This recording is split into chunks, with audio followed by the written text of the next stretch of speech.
serve agricultural products for export, turning Biafra into a powerhouse of agricultural productivity. So where do you come in? IPOB is appealing to all Biafrans philanthropists to support farmers in their communities. But this support doesn't only mean giving temporary food items, it means providing seedlings and other farming implements. It means encouraging and supporting farmers to go back to farming, to go back to the land that once provided for us all. And it's not just about the present, but about the future. IPOB is urging Biafrans to invest in agricultural research centers. Why? Because quality research and development is key to growing our native food products efficiently and sustainably. It's about learning how to fish, not just buying fish to eat. This call to action is not just about investing in agriculture, but also about investing in the future of Biafrans. It's about securing our food supply, about ensuring we are not left vulnerable. It's about taking control of our destiny, one seed at a time. Because at the end of the day, a nation that can feed itself is a nation that can stand tall and strong, no matter what comes its way. IPOB is not just calling for action, but also taking tangible steps to promote agriculture in Biafra. The indigenous people of Biafrans, or IPOB, is not simply sounding the horn for agricultural investment, but it's also actively participating in the drive. A key aspect of its involvement is the provision of high-quality seedlings to selected farmers for the planting season.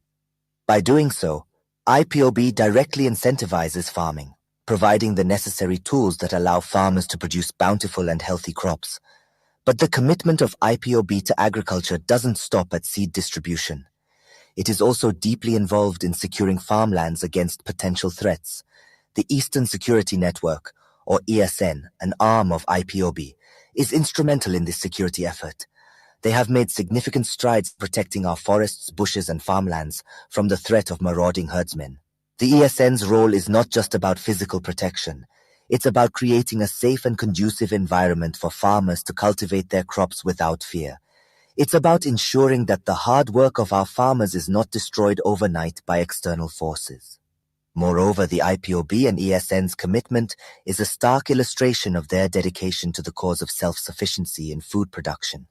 Their loyalty lies with Biafrans, and their actions reflect their determination to ensure that Biafrans are not dependent on food supplies from outside. Through their efforts, the IPOB and ESN are not just protecting our present, but also paving the way for a future where Biafrans are not just consumers, but also active contributors to the food supply chain. They are working tirelessly to create a future where Biafrans have full control over their food supply and are not left in vulnerable situations. The commitment of IPOB and ESN is a testament to their dedication to the cause of food self-sufficiency in Biafra. Their actions speak volumes about their commitment to Biafrans and to the ideal of a self-sufficient Biafra. The call to action is clear. Biafra must invest in agriculture and take control of their food supply. As we stand on the precipice of possibilities, we must remember the importance of self-sufficiency in food production. The power to feed oneself is more than just survival. It's about independence, resilience, and the capacity to thrive. The fertile lands of Biafra are a testament to this potential. But potential is nothing without action. We must put our hands in the soil and sow the seeds of our future. Each seed planted, each crop harvested is a step towards self-reliance. It's about taking back our power, the power that comes from growing our food, from being in control of our food supply. But this is not a journey we embark on alone. Community is at the heart of Biafra, and it is our collective responsibility to support our farmers. They are the backbone of our society, the ones who toil under the sun to feed us. We can support them by purchasing seedlings, providing farming implements, and creating an environment that encourages farming. Investing in agriculture is more than just about food production. It's about fostering innovation, developing our economy, and creating sustainable livelihoods. This is where the role of agricultural research centers comes in. By investing in these centers, we are investing in the future of our food production. We are promoting research and development that can help us grow our native food products more efficiently, sustainably, and profitably. But remember, it's not just about what we can grow, it's also about what we can raise. Animal husbandry is another area where Biafrans can invest. The livestock we raise provides us with a source of protein, a critical component of a balanced diet. By investing in agriculture, Biafrans are not just investing in their present, but also in their future. It's time to take action and secure the future of Biafra. This is our call to action.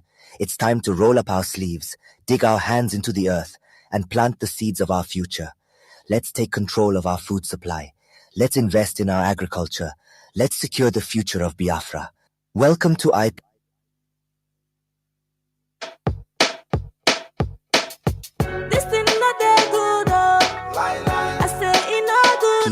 Rapture Media. Oh yes, oya make una open una ear, hear this one.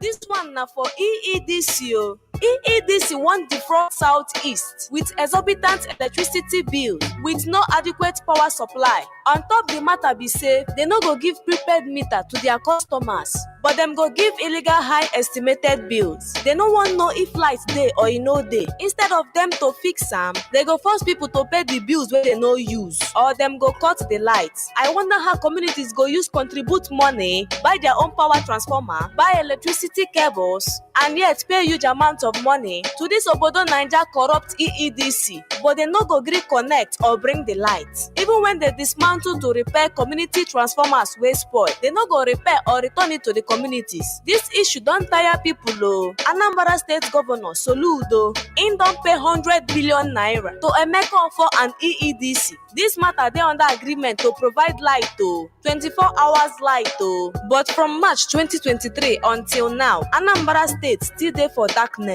Emeka Offor don frustrate other companies wey wan give us light.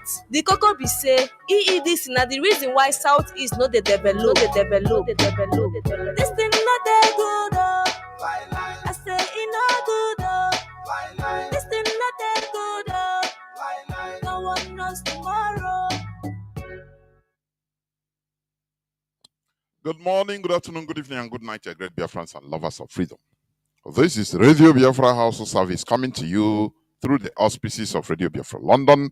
My name remains Mazi Jonathan Chinedu from Alo province of Biafra London. We are here live and direct. Today is the 4th day of July 2024. Therefore, I welcome each and every one of you to welcome your friends and well-wishers to draw nearer to their listening devices in order to listen to the voice of revolution. This is a revolutionary radio where we preach the gospel, the real gospel of genuine freedom. Not flag independence, no. Genuine freedom. So that we'll be in charge of our destiny and become responsible. That is what this radio is calling. Therefore, you can be hearing from us on our FM in some parts of Biafra land. We know that many of those FM relay stations are down, but it will soon pick up. Please, we are fighting demons. I am telling you. Therefore, just download IPOB Community Radio. It is a very low data consuming application. Also, joining it, you can also add up by downloading Simple Radio. Inside that Simple Radio, you will search for Radio Biafra London, not vice versa. If it is not Facebook, it doesn't resemble Facebook. I mean, there is nothing like it resemble aspirin. It is original, Radio Biafra London, because many people are cloning, calling different names, but we are only Radio Biafra London. That is what you are going to search if you download Simple Radio. Also, we are live on satellite, free to air satellite. You can also go to ipob.org, www.ipob.org. You can click Radio Biafra London RBL Live, and you'll be listening to my voice. You can also go to our PayPal section for making donations, because it's money. Everything we are doing is all amounts to finance. Without finance, we cannot go any far.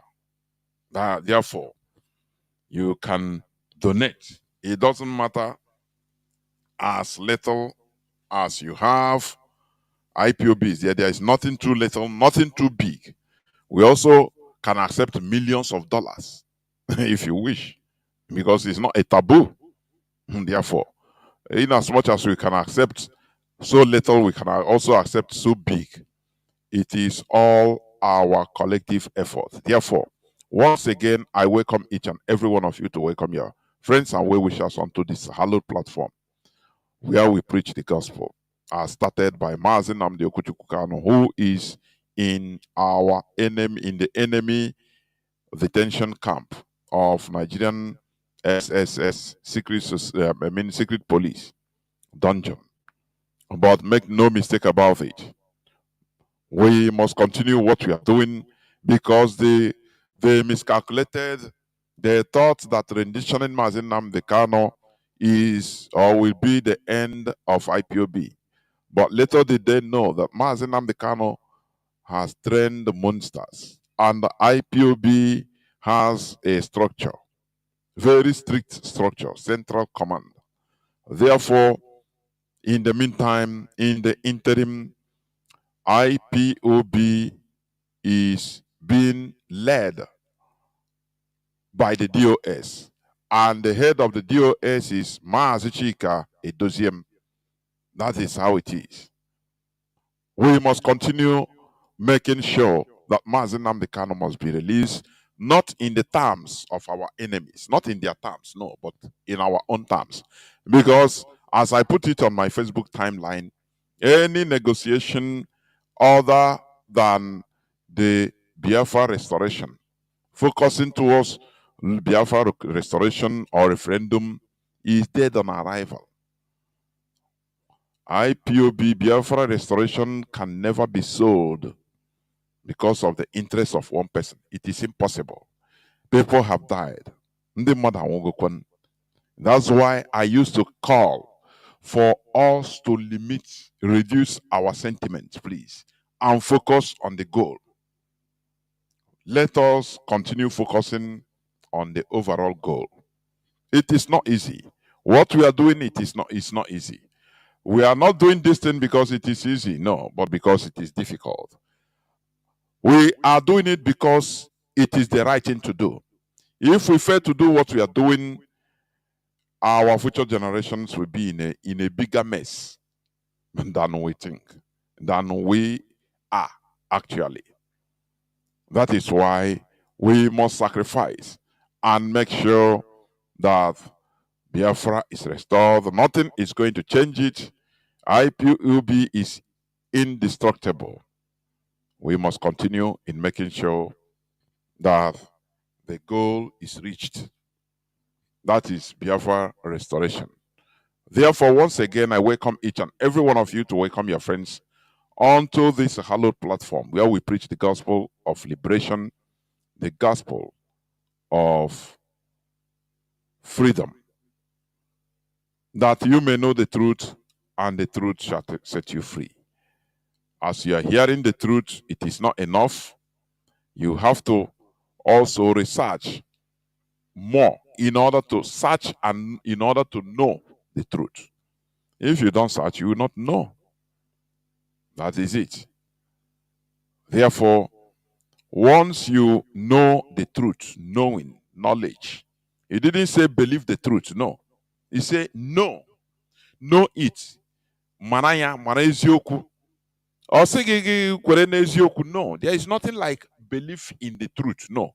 But try to know the truth beyond any reasonable doubt. Knowledge is beyond any reasonable doubt. You know it. Once you know the truth, you shall be set free. It didn't say once you believe the truth. There are people that believe in the truth, but they don't know it. So they are not free. That's all those people that say, anyway, what you are saying no, is truth. But, that but, because they believe it. They believe what you are saying, but they don't know it. Are you hearing me? Do you see the difference? They believe the truth, but they don't know it. So they are not qualified to being set free. Only when you know it, you are assured. You are 100% sure because it is knowledge. You know that you have two hands. You don't believe that you have two hands. You don't believe it. You know it. So knowledge and belief is two different things. So you must know the truth in order to be set free. That is why once you know the truth, you will be free as a bird flying on the air. You'll be very light and free. That is it. That is it. Therefore, we must continue. Today, as we may know, I will continue on the series of Living Continuous Colonial Legacy. Today, I'm going to talk on this subtopic of prevented from being in charge of our collective destiny. That is part of colonial legacy. Because as a colonized person, as colonized people, you don't have charge of your destiny.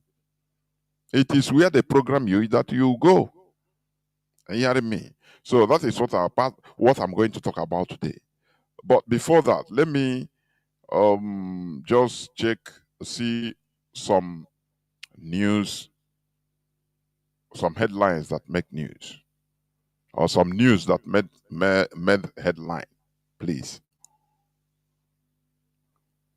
Pushing, there is this news, is international news anyway. It says Putin announces Russia's production of missiles earlier banned during Cold War era. Because, you know, in this world. So now, you know, after the Cold War, there were treaties signed in order to limit productions of very dangerous war materials, weapons in this planet Earth by the superpowers. But all those treaties are now discarded because of what the West is playing in Ukraine. So Russia also is saying that Putin is saying that he will discard it, he will go no more, nothing is limited again. So as you can produce, you do. Because it's a free, now everybody is free to manufacture any type of weapon. Do you see what is the real power? I want to point out something here. Why you are talking that you have authority, that you speak a word and it will come to pass, that you possess power, while you are scammers you call men of God are deceiving you that they have power, they can do. No. Do you see the real power playing? The real power is in the barrels of gun. The real power is nuclear weapon. These are the real powers that are controlling the whole world. Not all those things you are being programmed to believe. To see yourself as very powerful. You are on top of this world. You are nothing. You are completely non-entity. Nothing. The powers are human powers that are controlling this world. Putin, Russia, America, USA. These are the powers when they, these are human beings. Have you asked yourself, why is it that these people, they have power more than others? Because they sacrifice for it. America came into being in 18th century. It's a new world. It became independent in 18th century, 17 something. 18th century. Do you know that? But it's powerful today. It's a superpower today, together with Russia. Why? Because they are not being given that power by one supreme human being or supreme being or one spirit. No. Contrary to that, it is a combination of good policies, collective interest, everybody fighting for collective interest. That is in order to build a system that is powerful. That is what made them to be powerful today. Zero tolerance to corruption. Day before yesterday, I talked about, you had it about how one person had an account of $69 billion, whereas Nigeria is begging to borrow, paying collaterals to borrow $2 billion. to borrow $5 billion. But one person, why Nigeria? One person in his account in Texas, in USA, $69 billion. How do you think that the person seems that he is powerful? He wants to be powerful, but there is no way you can be more powerful than a state, one individual, or a few cronies. No, you cannot. It's only your interest. You cannot be powerful. Do you see that? Do you know $69 billion? Do you know what it will be? It will solve in Nigeria. Teachers will be paid. Railway lines will be built all over Nigeria. Doctors will be paid. In short, public servants will be receiving their salaries. But do you know, he put it in an American bank, and those banks, they are using it doing their business. Because if you have $69 billion, somebody give it to you, say keep. One business you do in 1 month, you can even have a business you do with $69 billion can give you half of that in 1 month. Talk less of years. Those banks, those countries, they are using it, helping their countries, building their countries, people, their citizens living very well. That is how sad it is. But the person is just only I have an account.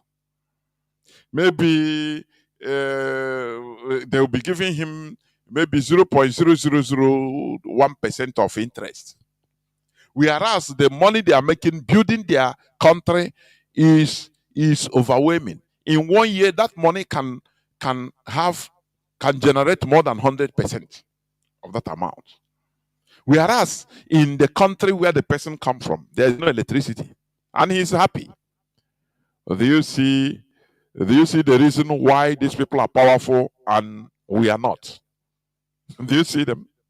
That's why I'm going to talk about, being prevented from being in charge of our destiny. Everything in this world, every actions and reactions are man-made. These are when you are being programmed to believe that once you are praying you are powerful, you will no, it's just a program. You are nothing. You are just ordinary beggar praying. You are begging for your life.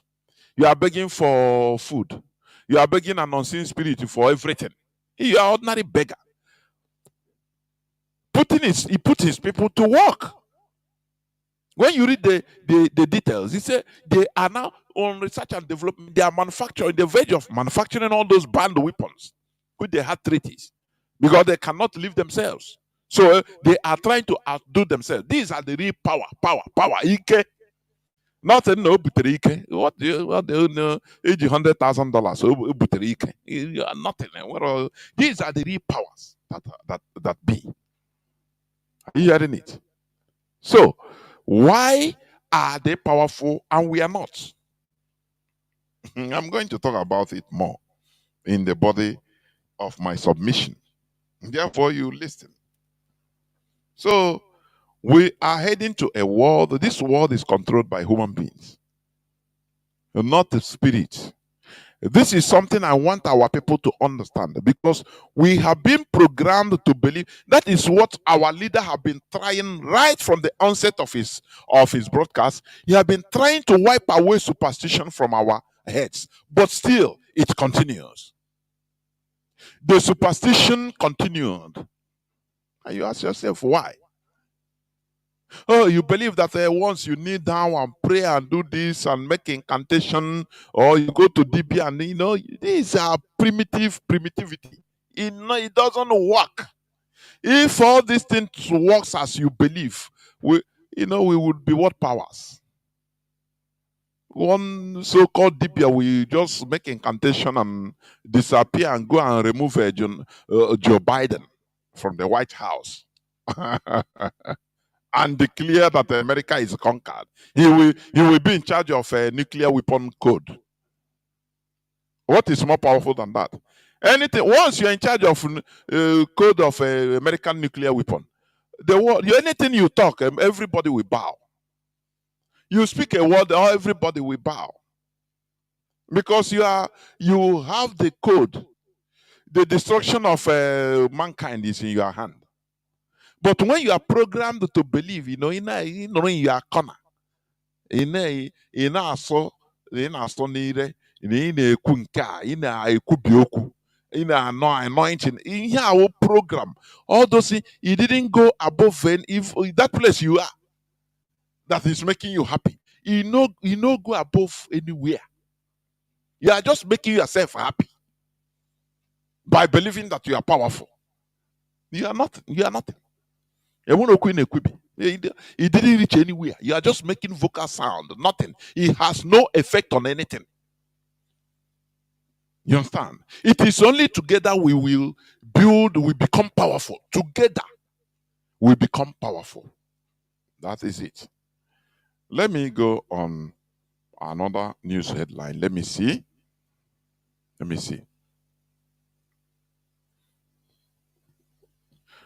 Mother accuses Nigerian policemen of torturing son to death in Abuja cell. That's it. It's a Nigerian police. That's how they work. Life does not mean anything to them. The way they are being trained. Sometimes I look at this. The wickedness of Nigerians is so alarming. I am telling you. I say the wickedness is so alarming. Policemen, they are human beings. They will torture somebody to death. And it goes nowhere, nothing. Nothing will happen. Life they cannot create. A person that was born like them, suck breast like them, has mother and father like them, and continue being spent on. Do you know what it takes to bring up a baby? From 0 to 1 year to 2 years to 3 years to 5 years to 10 years, going to school, spending everything, the family suffering to bring up a child. After maybe 20 years, 22 years of age, some useless set of Homo sapiens will arrest the person and torture the person to death. And, they are happy over it. The pains the person is going through, it makes them happy until the person dies. And they will give one lie that, oh, no, he died of a heart attack, and that's it. Have you? Yeah, I want you to think deep. What type of mentality can do this? And the worst part of it is that the society don't rise up. You saw when is it Mayweather, what is the name? Was being killed by a policeman in New Orleans, in America. People came out. They said, no, this is bad. Whether white or black, they don't care about the color. They say something that is bad is bad. I want you to understand how things happen. The person they killed is a black by white police. But it didn't prevent other white people to condemn it and come out and protest. They said, no, something that is bad is bad. And it made the American government to act. And those policemen, they are in jail till today. Do you see the reason why you want to go to America? Because there is justice. In Nigeria, people will check it. Whose son is it? It's an Igbo man. They give it ethnic. Then once a person is Igbo, he's guilty. I beg, kill him.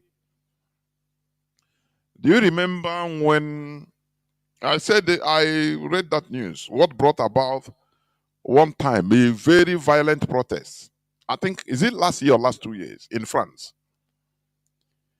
Where some policemen stopped a car that one teenager is a French but of Algerian origin.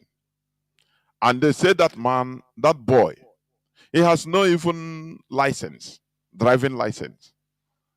So, And is somebody that is a serial committer. He goes to jail and come out. He goes, so the police being known by the police. You understand? Which means he has criminal record. Listen, the boy they stopped him. He stopped.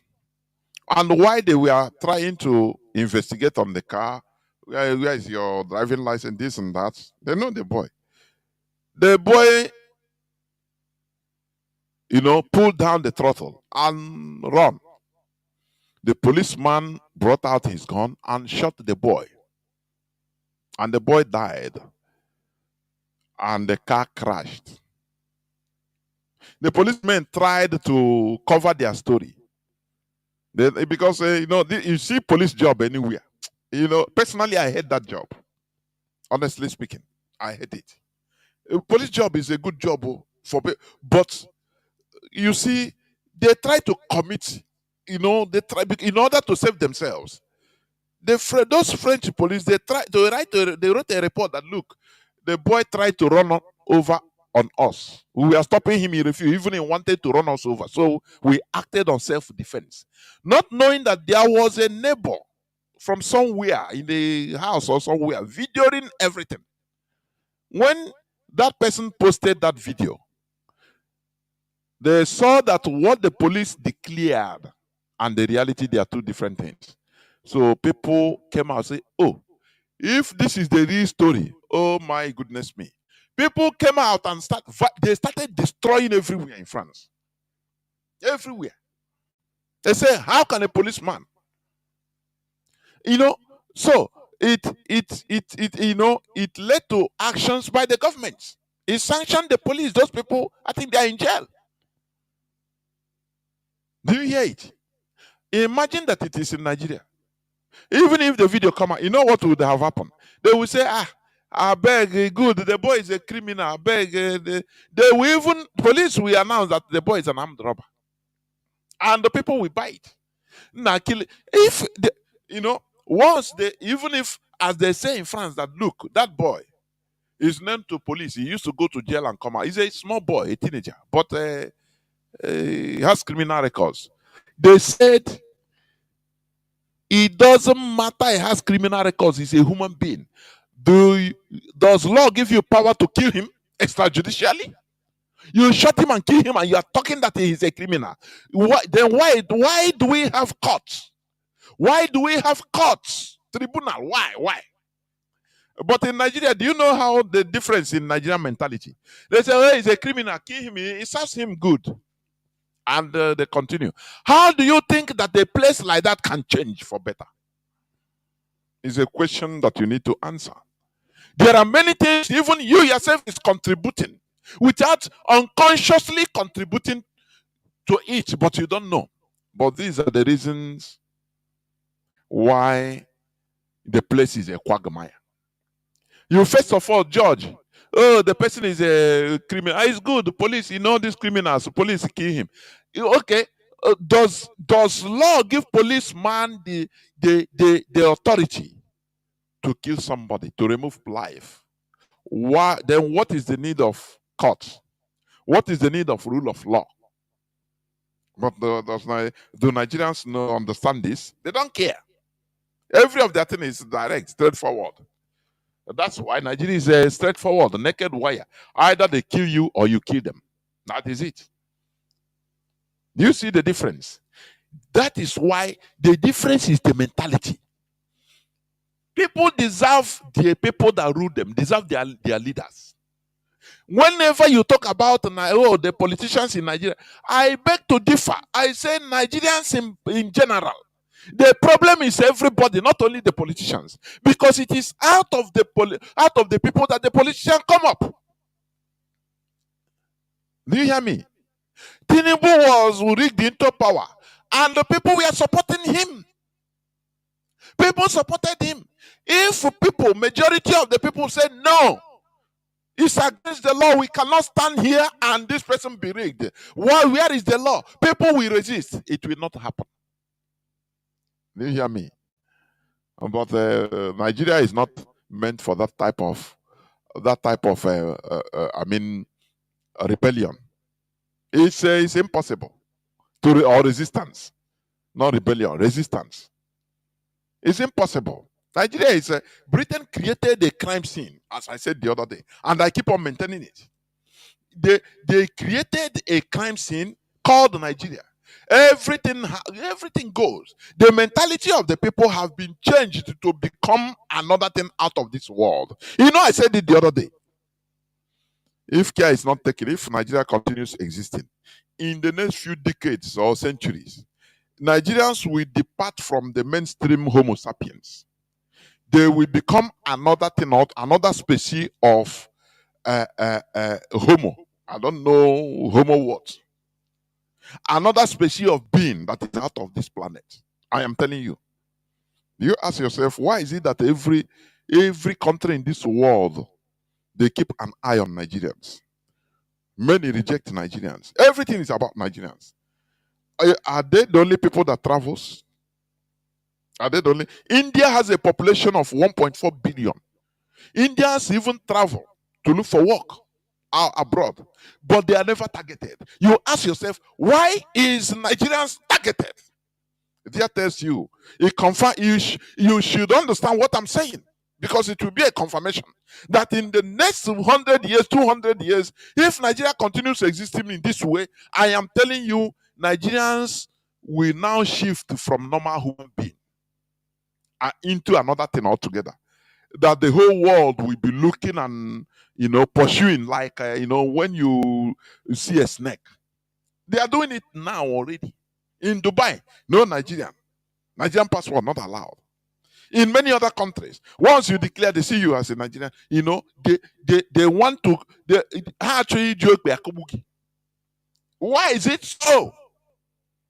It is in the brain, the way the system is creating everybody. So when you see things that are happening, things that our politicians are doing, the Nigerian politicians are doing, it is not because of the politicians. Rather, it is the general populace, the population.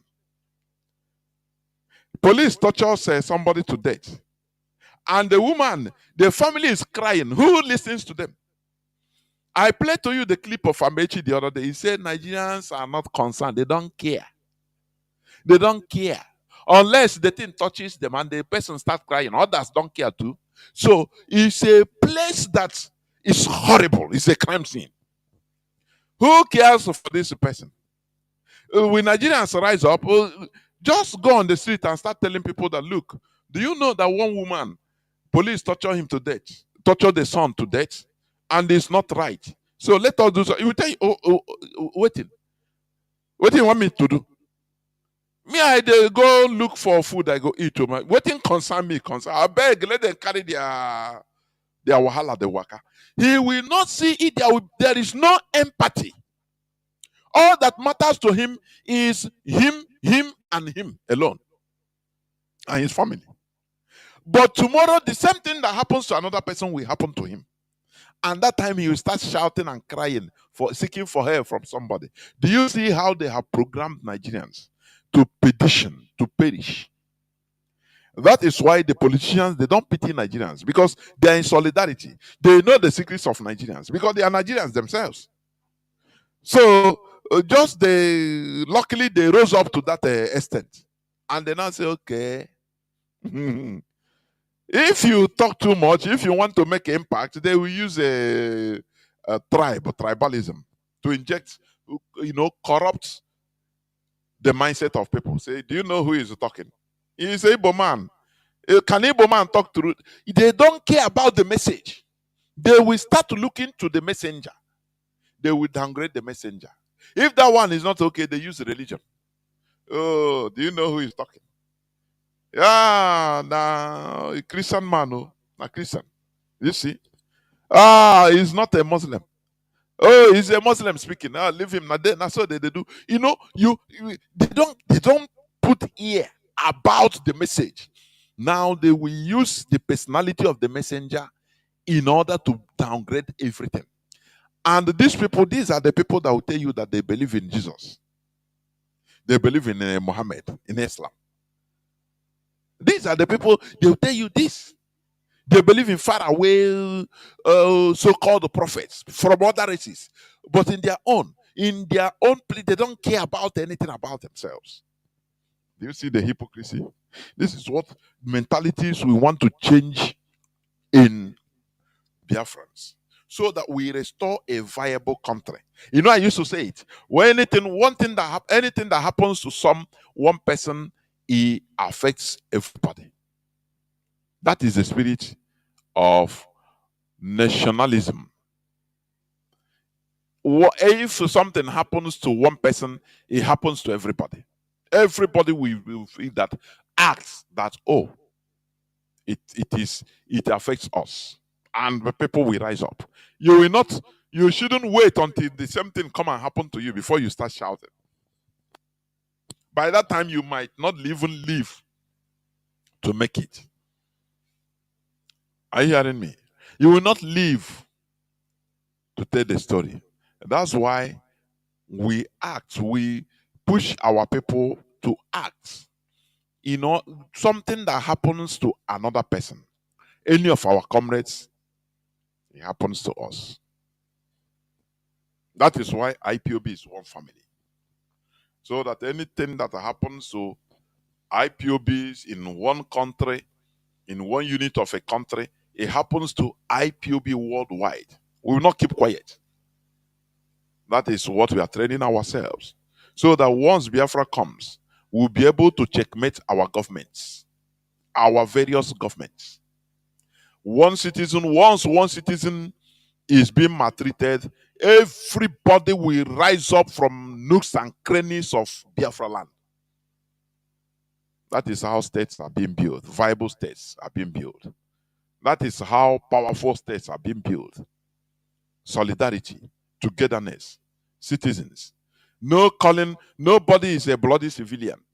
In Biafra land, if you're a soldier, you call somebody bloody civilian, you will be prosecuted. Because these are citizens that are paying paying your salary. In Nigeria, they bloody civilians. You don't know it's an insult to citizenship. These are citizens that, pay taxes used in paying you salary or paying your salary. But you call them bloody civilians. In Nigeria, it goes. They laugh over it. A military person, a useless military personnel will come and die because he has gone. That is how they are being trained.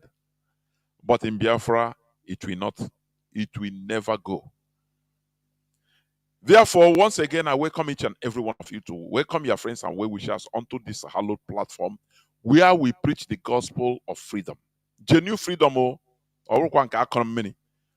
flag independence of African countries. No. Or Nigeria. Flag independence of Nigeria. No. We are talking of genuine freedom, where you are in charge of your destiny. Therefore, I am going to the subject matter of the day. I'll be brief, as usual. Living continuous colonial legacy. That is the series I'm treating, and it will continue. Because what we are fighting is to remove also from the colonial legacy. People talk about neocolonialism. And it's very light. That is living the life imposed on us by foreigners. Controlling our lives. That is what neocolonialism means. And that is what I'm talking about. So the subtopic says, prevented from being in charge of our collective destiny. We think that we are in charge of our destiny, but we are not. That is why, Biafra, we are doing what we are doing. Being in charge of your destiny is not individual. Because as I used to say, many IPOB members you're seeing, whether abroad or at home, many are living well. If it is individual living, many of us are living well, decent lives. At least you can put food in your table without thinking. You can provide. But that is not I mean, that is not the end. Are you hearing me? That is not the end. It doesn't make you to be in charge of your destiny. No. It is about our collectivity. First of all, destiny is the events that will necessarily happen to a particular person or thing in the future. That is destiny, what we call destiny. Something, events that will necessarily happen to a particular person or thing in the future. Are you hearing me? And this thing that will happen to a person, this destiny is being controlled by man. For your information, you know, as you are young, a young person, vibrant, a time will come when you'll be old. Maybe if you are 30 today, in the next 50 years, you'll be, if you are alive, if you are still alive, you'll be 80. You will no more be as active as you are today. So you start preparing, how am I going to spend my old age? That is, you are preparing for that time. That is destiny. It is bound to happen because you are going to get old. So you start preparing. If you didn't prepare well, you end up very bad. Do you see?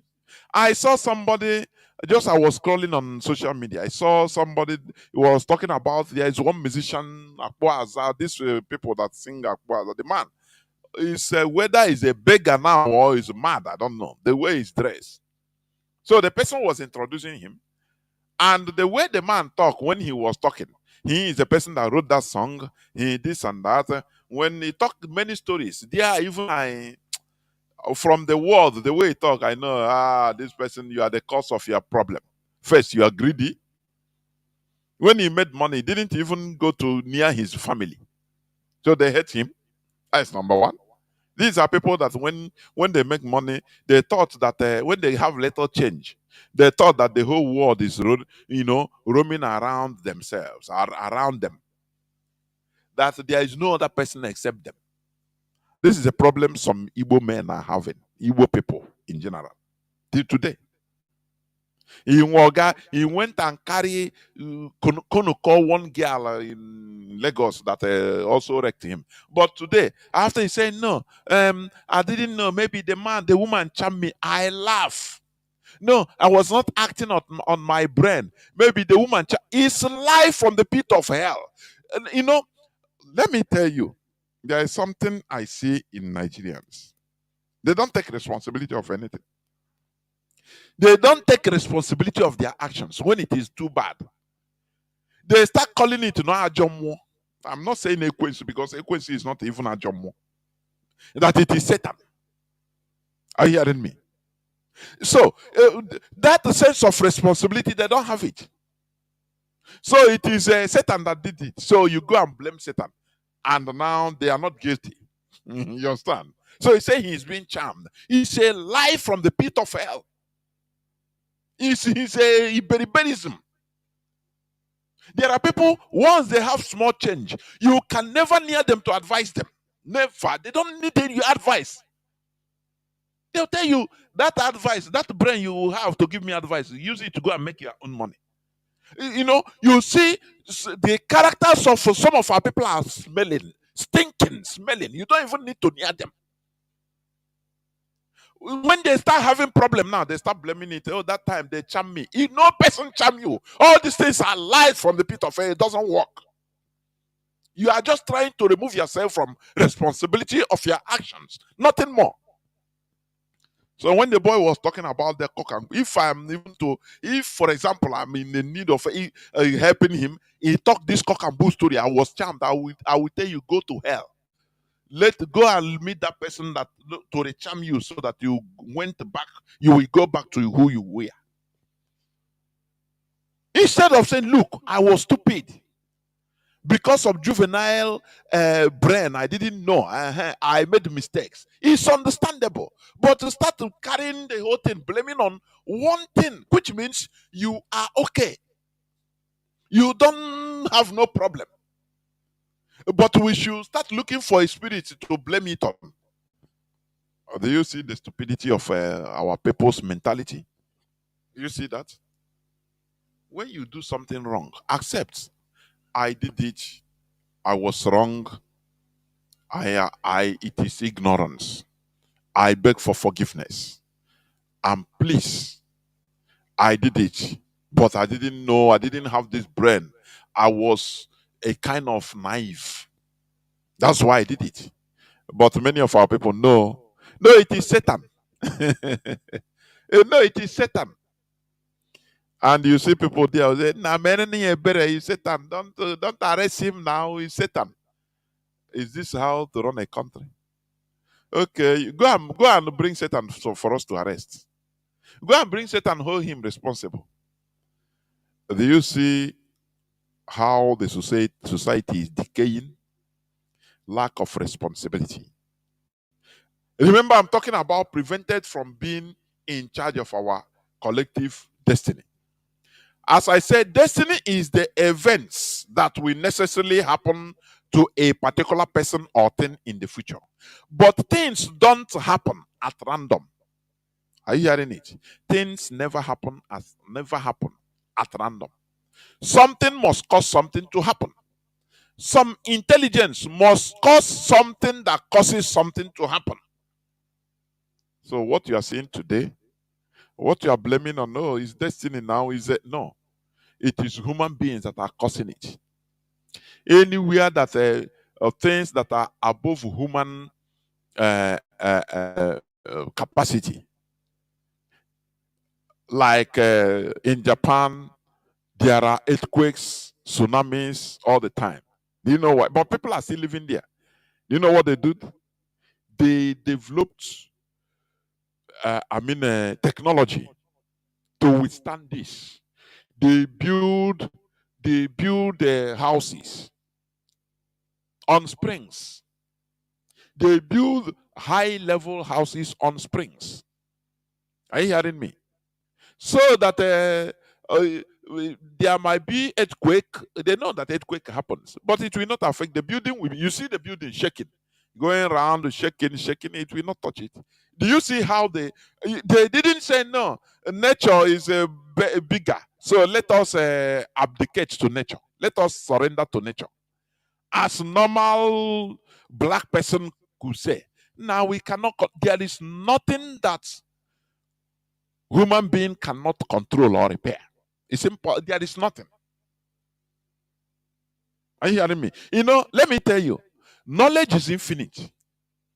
The technologies we are seeing now is a tip of iceberg for the future. I don't know I don't know whether you understand what I'm saying.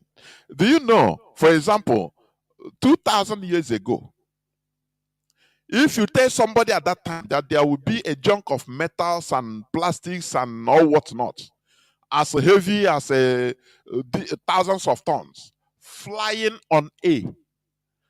If you tell somebody that human being will construct this, they will bring you out and stone you to death and say that you have spoken anathema. That it can never happen. Are you hearing what I'm saying? After all, Galileo, he saw that the earth was spherical in nature. But believers say no. No, you are lying. You are speaking against the Bible. After all, the Bible says that the earth is the center of the universe. The sun goes around about it. They quoted Psalm. Is what the word of God said. But Galileo said, no. The sun is constant, though. It's the center of the universe. It is this earth that is spherical, round in nature, and going round and round. As it would take Igbo. They killed many people because of the people that see knowledge that know. Are you hearing me? So for you to understand how things work.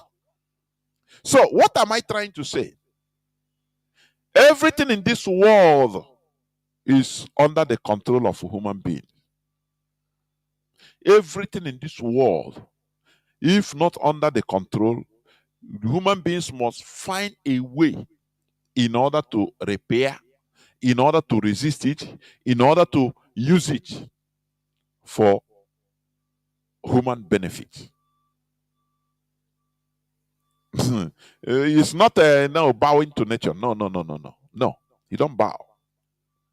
So human being is powerful, heavily powerful. Only that because of the mentality that we have been programming, we don't understand the power we have as human beings. Whereas all these things are embedded in our native proverbs. But the white man program, remove all these things from our head, and we are acting stupidly. So, in the case of our world, humans are in charge. The current world order is programmed by human beings. Therefore, destiny is not something that happens out of blue. It is something that is being programmed by human beings. Are you hearing me? The situation we are in today as a people is man-made. People that are more powerful or are more people that are more powerful. It is man-made by people that are more powerful, or our own miscalculations and the mistakes that led us in the situation we are in today.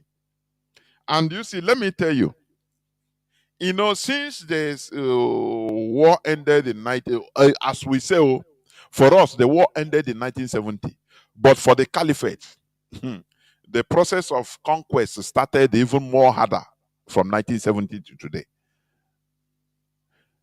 The program was to make our land a desolation, to pursue us all, so that we run away from our lands in search of greener pastures in Lagos, in Kanu, in Kaduna, in Texas, in every part of the world. And do you know, before the coming of IPOB, we were even programmed to believe that it is a credit for us. Oh, neighbor, anywhere you go, see Igbo man, I would everywhere around the world now.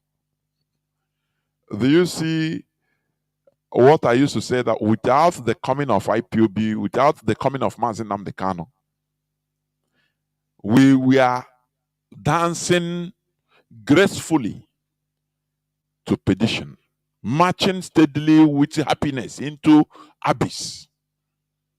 We are being praised that we are hustlers. Oh, we can. Whereas the oil, the natural resources in our land are being siphoned, stolen, and we are everywhere scavenging for survival. Don't you see that?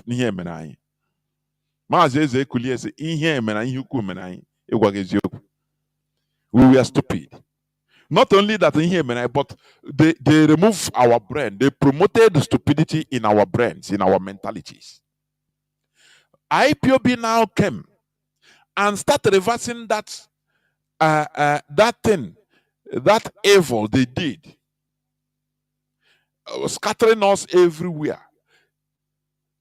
IPOB now turned it into assets, into benefit, advantage to us. And that is why we are powerful today. I don't know whether you're understanding what I'm saying. That evil that they push us into, praising us that I am a wambo. Nandi Igbo, hey, if you build in Lagos, they scatter it. One government will come and use one policy and scatter, render many millions of Igbo people back to poverty they came from. And they will praise us, say, why are you crying? Can government do anything for you? I beg. You are Igbos now, you know how to hustle. I will we hustle. We continue hustling and dying. Scavenging and dying. Our brother saying he's a scavenger. Likewise, all of us. We are not everywhere abroad for holiday. No. We are there for survival, seeking for survival. You don't know that this is a very bad thing for you to leave your place of birth for your ancestral land and live in a foreign land where you are always seen as a foreigner. And notwithstanding whatever they did to you there, you stay. Our brother the other day said something. I think Amy Chris.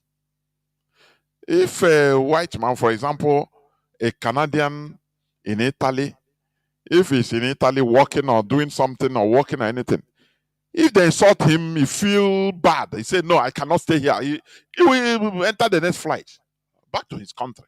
Say, "What am I doing to this?" He used F word, self.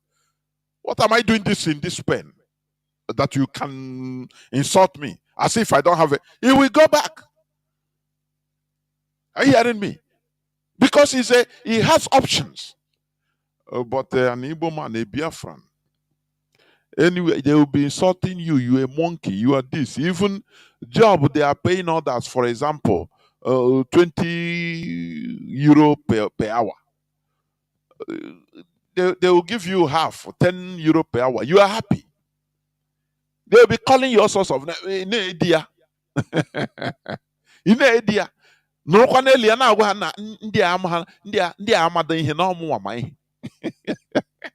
Do you see? Do you see how stupid we are? That we have no other option. Why even as you are there self, you are scavenging, you are begging anyhow you can even get their paper. At least to escape the hell you came from. Anything, at least, because at least there is electricity, number one. At least you can call an emergency number. Number two, you can go for respite, justice, for anything. At least for people who listen to you, at least. It doesn't matter how they laugh you, how they use the language. If they see that you don't understand their language, they use their language, call you macaco, call you monkey, call you anything first before make a jest of you. Before say, hey, you say what? You are happy with it. Because you have no option. If it is in your place, police, where will you see police? You will pay. You are the victim, but you call police, you will pay. Otherwise, no fuel in the car. Or if you say you will not pay, you don't have money, they will arrest you for reporting something that you cannot even pay. They will turn the case against you. That is how bad it is. Before you know, it become a problem. Before from there, they would say that you are an armed robber.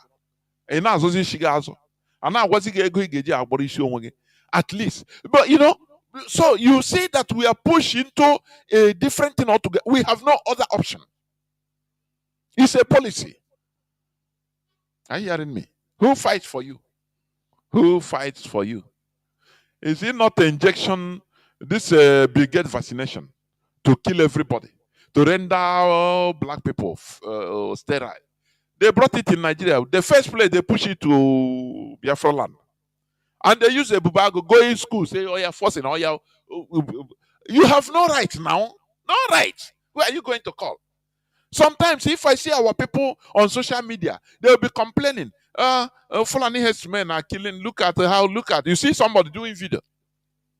Fulani headsmen are destroying our farms. We are calling on the government to come and rescue us. To come and I say, what?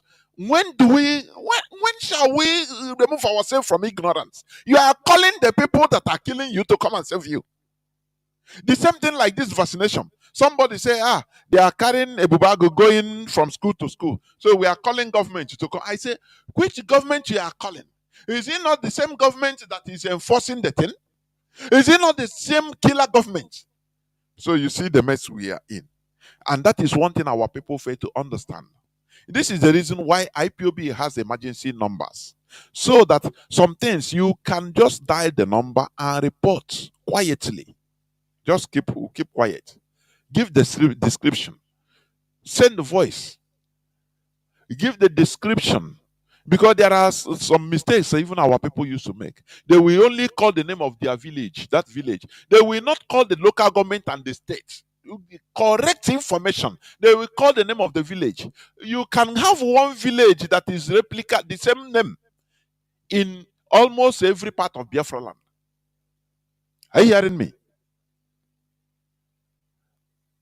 You can have Nkwere, for example. You have Nkwere in Imo. You can have Nkwere in Ebony. You can have Nkwere in Anambra. There must be a community that. So when you are calling, this is happening here, you call the name of the village, call the town, call the local government, call the state for description purposes.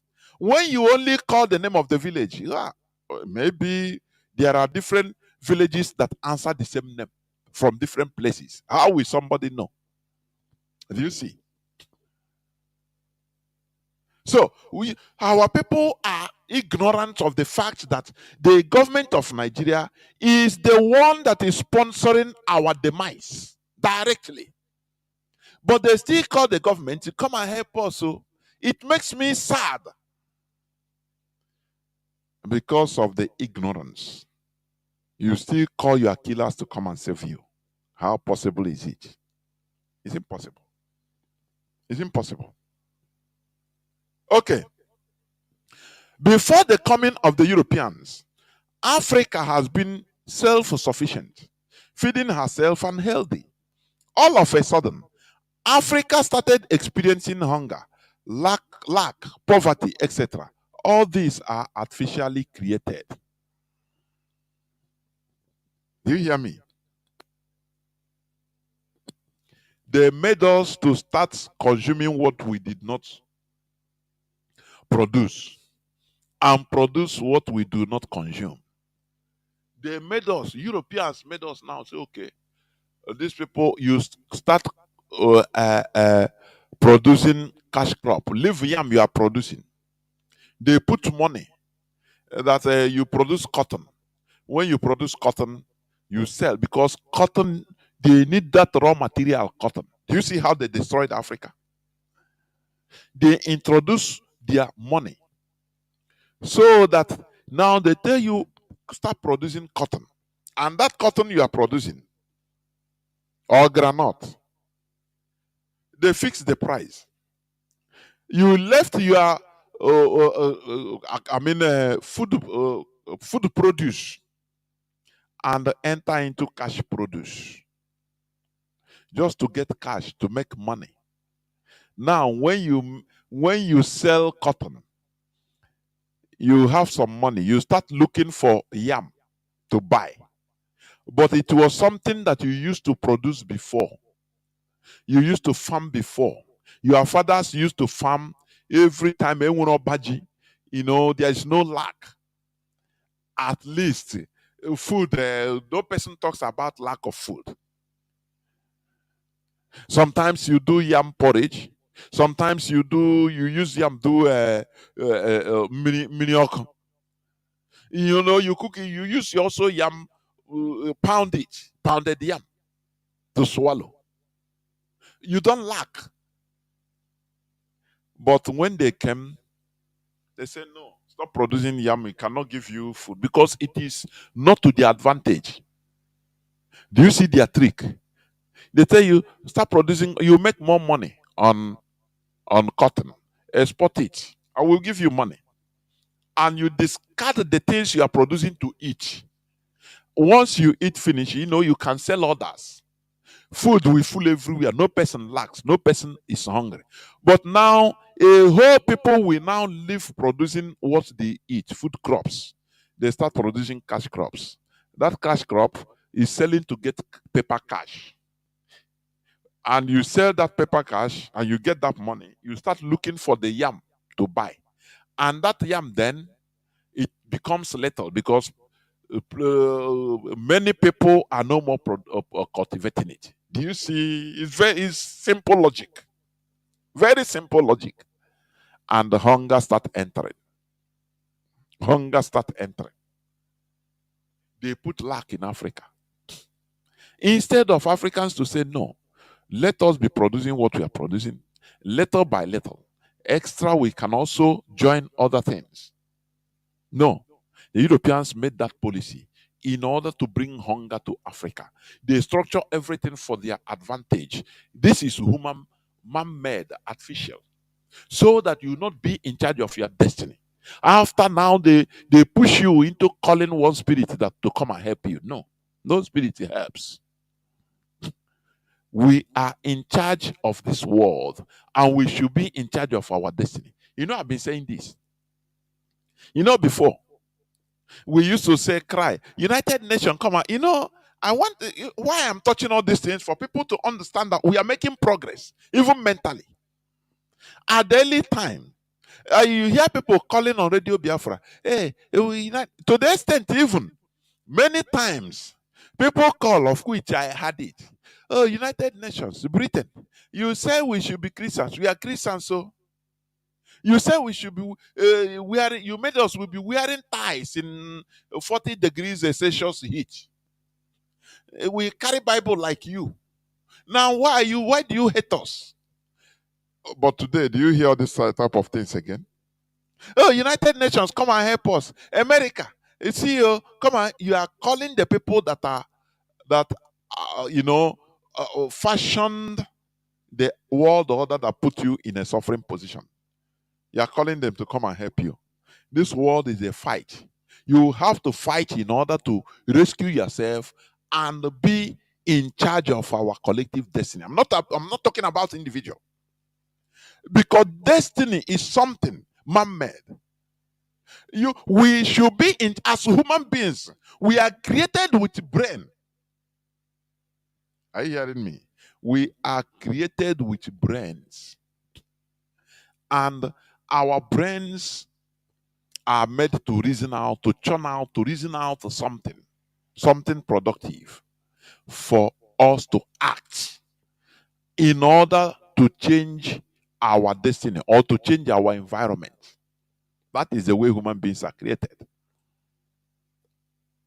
Do you hear me? But now, other more knowledgeable human beings came and forced us in order to be in a situation that is not meant for us to be. But we are all human beings. They made us not to be in charge of our destiny. This world is for us to fight, and that is why we are fighting. That is why IPOB is fighting for us to be in charge of our destiny. Sometimes I reason it. I'll be reasoning. I say, why is it that Britain from far away, thousands of kilometers, more than 7,000 kilometers, they come and impose on us into the suffering we are in today? I start asking, what is the cause? And I found out that we are also part of the mistakes. Because we made mistakes. Are you hearing me? It's just like, on Saturday I will play that clip. The story is a historical fact of a Congolese king.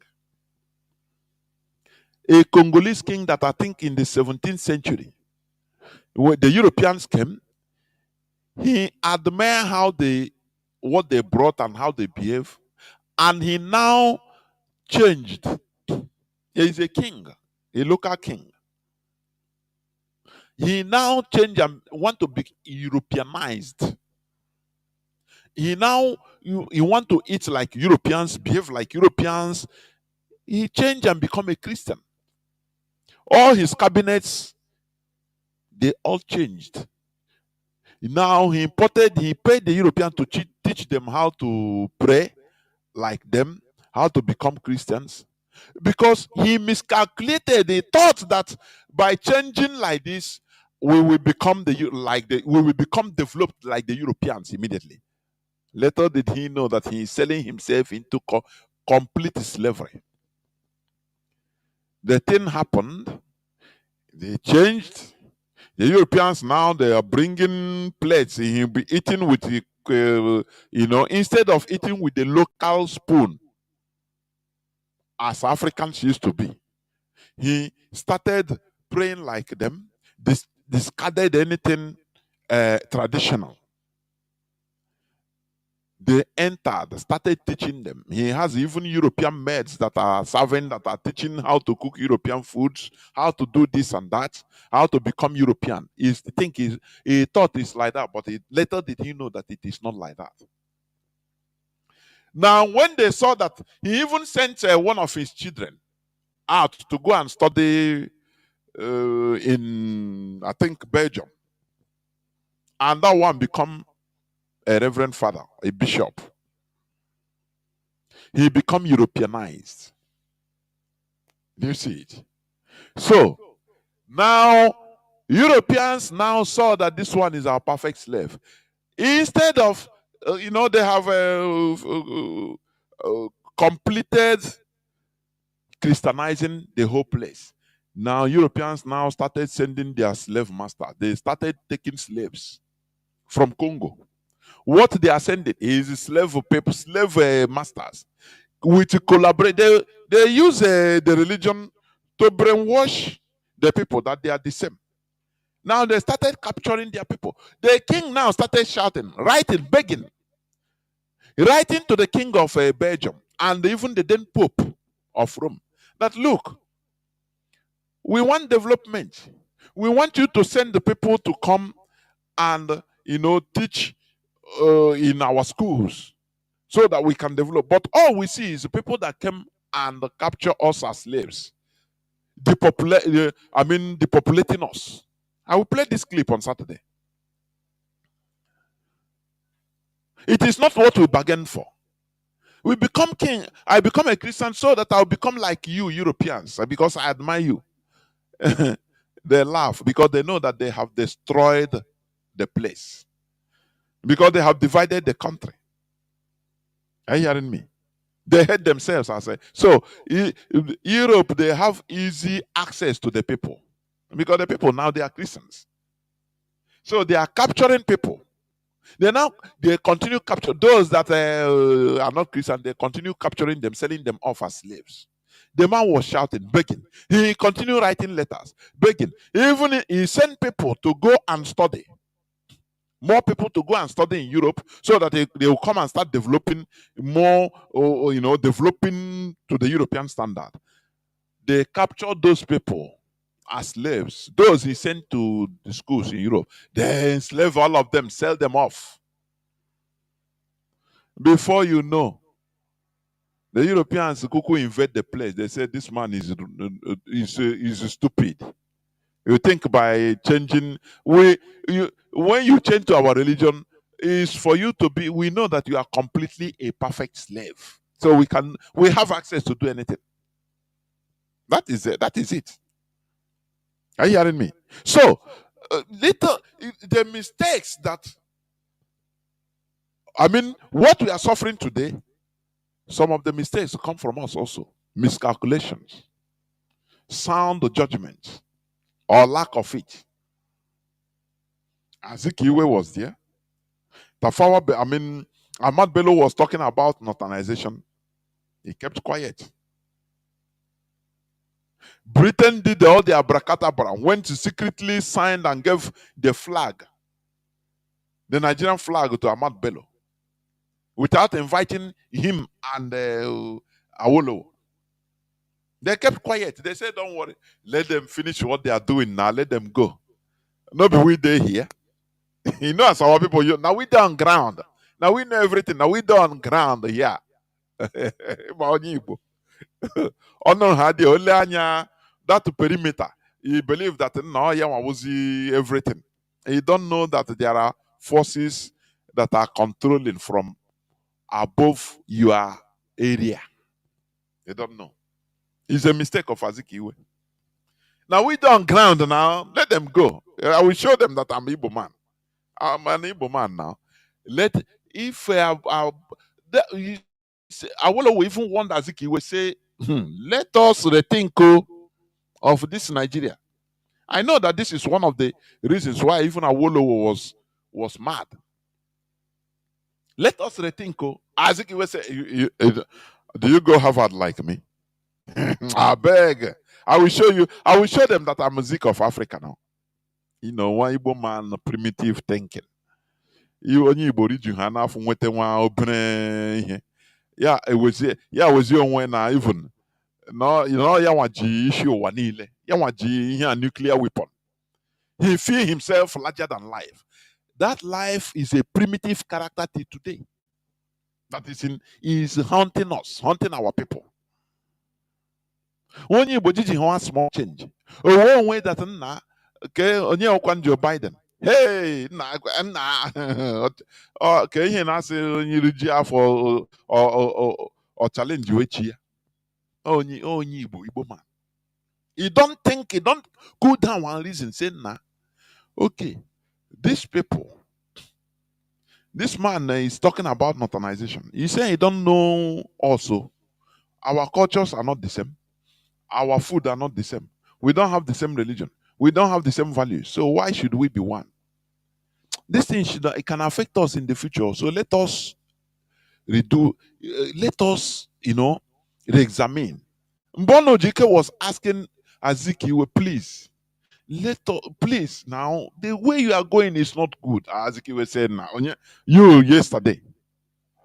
Do you know how many PhDs I have? Zik of Africa.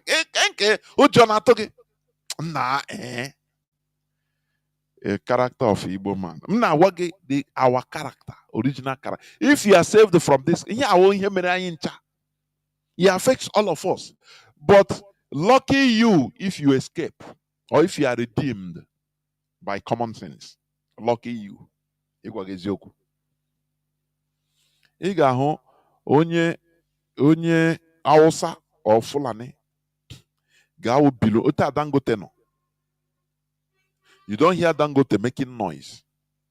Dangote nwere ike na-aga n'ụzọ na you got ama na ọ ya na-aga n'ụzọ. Are you hearing me? But he has the money to buy everybody. Maybe you go to his town. If you see them sitting down, maybe under a tree, he will be there with the other people. If food come, they will eat together, no problem. You will not even know. It's when they say, nah, this one be Dangote. You see, nah, true. But look at a makeover. If a makeover is going, you think he's a president. You see, they understand the character of Igbo man. Go and listen to Alhaji and Kunle, the second part. Listen to them. The second part. You will hear the Alhaji making analysis of Igbo man. They have understood us. He said, make an Igbo man to feel powerful. Give him small thing, and empower. Let him feel that he is powerful. Finish. Anything you tell him, he will do for you. Tell him clear his people, he will do it for you. Is it not what you are seeing today? They know us. They have studied us. People that will say, no, they don't know anything. You don't know that it is you that don't know nothing. You don't know nothing. They are masters. They have studied us. And that's why we are in this mess. Are you hearing me? Look at Emeka for if he's going, the convoy, his convoy is up to 2 kilometers. And you say, but who is this? Only Igbo man can do that. To make sure that you see that he wants to buy importance itself. Not important. But have you seen Dangote going?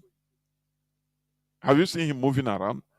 Maybe he have 1 or 2 cars following him, finish. And you will not even hear noise. You not know that he's going. But he's the richest person. But look at Emeka Ofo. Atoeze, look at them. Noise. Just to show.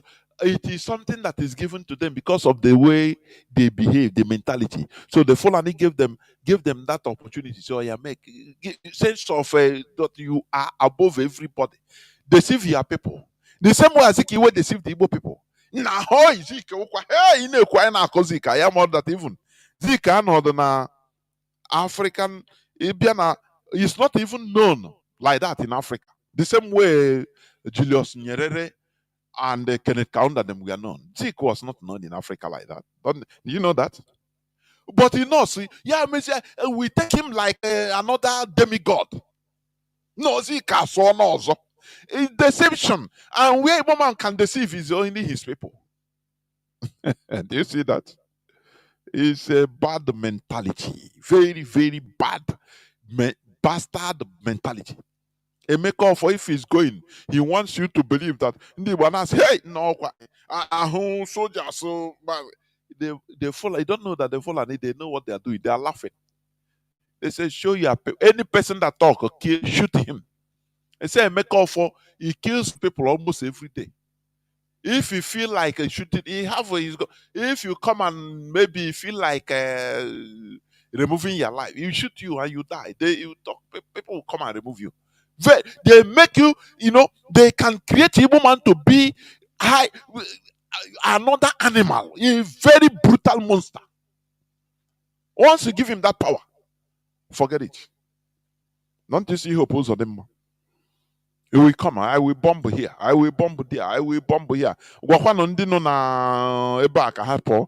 Tell her I wanted to bomb that place, but I saw that children were schooling there. So I'm warning you.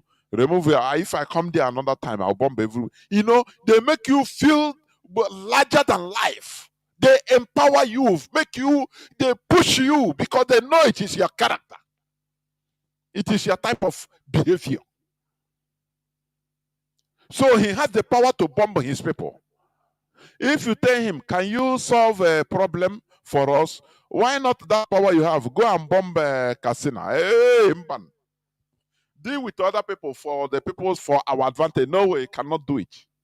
But he can bomb his people. He can kill his people. Any person that talks, remove him. Do you see the mess we are in? Do you see the mistakes? These miscalculations made us to lose charge of our destiny. Or extra forces. This world is a place whereby you fight for everything. You fight for everything. Do you see, even internationally, America fought for freedom. Had it been America, it's like, for example, they didn't fight that war. They negotiated and become obedient to, subject of the queen or the king, rather king now, like Australia. They wouldn't have been powerful. They would be like any other under British flag. But they liberated themselves. They took charge of their destiny. Therefore, liberation, taking charge of our collective destiny, it needs sacrifice, selfless sacrifice. When you look at how Israel, how they usurped and took over a land and become charge of it till today, they sacrificed. They reinforced their spies. What you are seeing as a war, 6-day war, this and that, they send the spy. That is why they call them secret warriors. They don't call their Mossad spies. No, they call them secret warriors. Many of them were not even known. People don't know them, but they acted in defense of because they didn't want what happened during the Holocaust to happen to them in future. They didn't want to be a country without a people, without a country, without a land where they call their own. You see, they were progressing in Israel, in Europe, single. They have businessmen. Even some of them entered and become prime ministers and kings, cabinet advisors, and powerful positions. But they are not organized as a people, so they didn't have charge. They were not in charge of their destiny, collective destiny, until they have a place. That is why each and every one of them brought out what he could, and many of them were killed as spies. If you study it, if you study the Jewish journey till today, where they can happily say now that they are powerful, they suffered. People sacrificed their lives secretly and openly. Some of the spies in Arab countries, once they catch them, they will decapitate them, cut them into pieces in public. They are Jews. There is one man, Eli Cohen, in 1967, 62 or 67, either 62 or 67. He was hanged publicly in Syria, all in the name of making sure to build a place that today people that can proudly call their home. It is not easy. to fight for. You see, all the powerful, they fought in order to reach where they are today. So we are not going to be exemption because we're in this world. We cannot eat our cake and have it. You either sacrifice and we, for us to be free, genuinely free, be in charge of our collective destiny, or we continue being slaves, begging forever. The choice is yours. You understand me? That's why I say this struggle remove sentiment. Oh, you see this struggle? Kill sentiment. We must be focused. If I will be an impediment to to Biafra restoration, you cut me. No sentiment. If Mr. B is going to be impediment to our struggle, you cut the person, cut off. No, say we move on because we have a place to go. We must be in charge of our destiny. Our being everywhere. We are everywhere. People that I come and acquire anywhere around the world. People that had it been we have our country, we build our country, we'll be princes, kings and queens everywhere in our land, commanding. But here we are, everywhere around the world. And they even want to configure our brain to accept it as a good thing. That anywhere you go, if you not see Boman or Balaka, we are nothing until we make ourselves something. Until we become, we be in charge of our destiny. Are you hearing me? Remember the words of Ahmad Bello. Let me play it, please, before I close. Remember.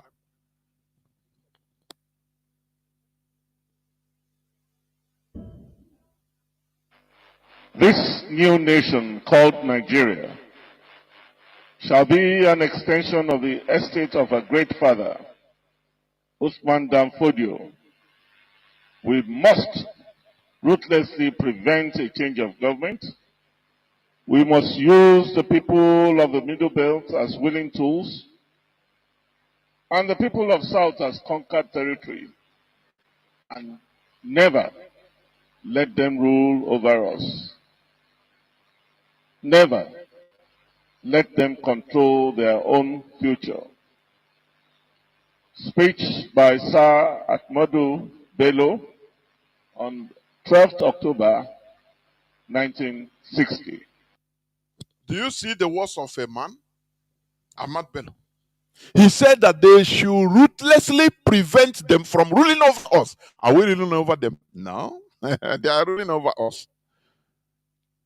And the worst is that they should prevent us from being in charge of our future, in charge of our destiny. Are we in charge of our destiny? The answer is no. We cry for international airport, for international seaport. Something that had it been, or we are in charge of our destiny, all these things are often kufu. We develop ourselves. We will not wait for anybody. We develop ourselves. Are you hearing me? We build the factories in our lands. But today we have been programmed to be building churches in our village. I saw somebody talking about in their village, they map out, they are launching for 500 million naira cathedral or church to be built. A village that the school is dilapidated. They don't have functioning hospital, no factory, but they are building church of 500 million. This is a program. Things are bad in our land, but the worst is that the mentality of our people is evil, is worst, because this is what you have been programmed into. We need to revive in order to prove Ahmad Bello wrong, because that speech of Ahmad Bello is what is being carried out till death. Don't you see Fulanis everywhere killing, rampaging, destroying? They don't talk only. They accompany their statements with actions and the continuity. Not like our people, whereby somebody will come and start doing another thing. Say, now, can you talk to me? Who are you? I beg. If that one do like, I beg me, I will do my own separate way. We should be organized. Because if you want to be talented people without organization is nothing. It's waste. It's a waste. Israelis, the Jewish, let me call the Jews, when they were in Europe, they were talented. But they were using that talents to build in other countries. Today, they are proud to have their country. They build nuclear weapons. They build different types of weapons. They are, different types of technologies. That is how we should be. But in Nigeria, we are not in charge of our destiny. Anything they tell our politicians, they answer, sir. You go and meet them thinking that they are in charge. They are not in charge. They are answerable to others. That's why some place like Haji Eboma is not developed. Because it is the Nigerian policy. It's not developed. A place that is churning out the highest amount of gas, oil everywhere, but it's not developed. Instead, the governor will come and even subjugate and collect land from, or if you talk, they will kill you. Do you see? Things that we use to develop ourselves, if we have charge of our destiny, we are prevented from being in charge of our destiny. But today, the agitation for the restoration of Biafra, the call for the restoration of Biafra is a call for us to be or retake our future. A call to be in charge of our destiny. This is where I'm going to stop. I will go into a few minutes break so that when I open the line, when I come back, I will open the lines and people will start calling in. Please do not go away. I'll be right back.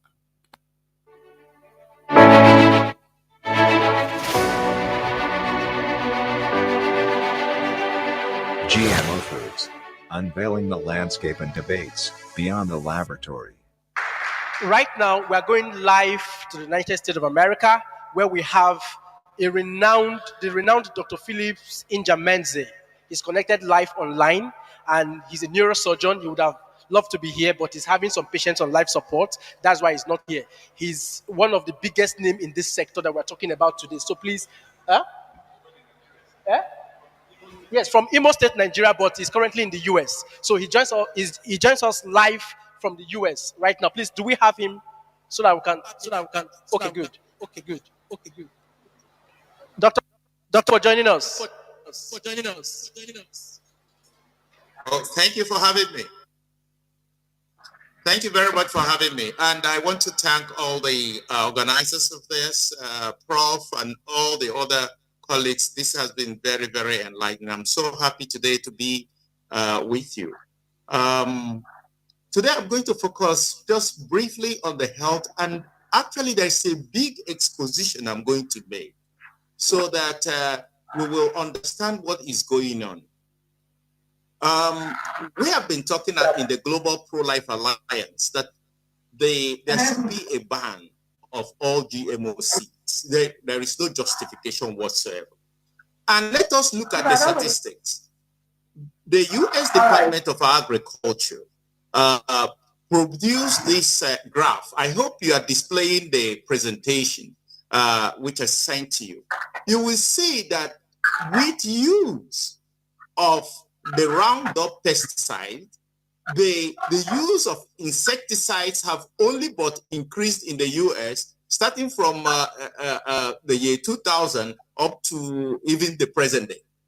So really, this idea that it actually helps to reduce the use of insecticide is just a big fat lie. It's not supported. This is data from the U.S. Department of Agriculture.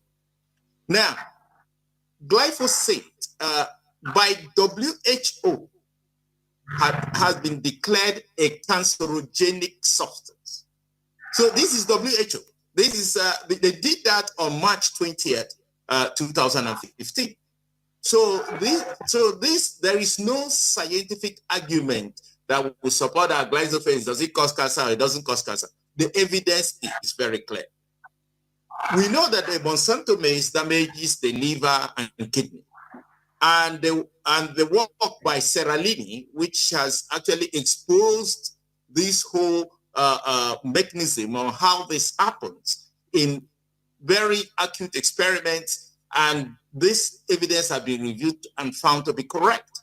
So you can see GMO foods cause liver, kidney failure, they cause breast cancer, they cause intestinal lesions, they cause liver, soy, for example, GM soy actually has been found to damage the liver structure.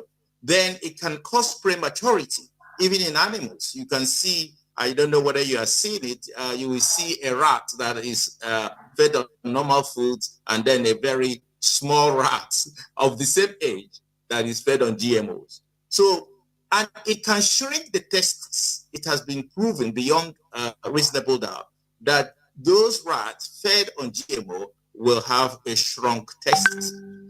And it can cause leukemia.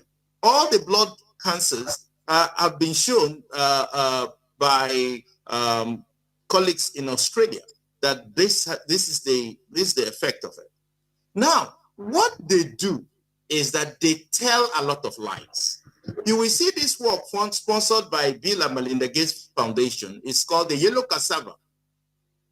And the yellow cassava, they said, contains protein, that they have actually worked in the gene that will contain protein. That's why it justifies the use of GMO yellow cassava.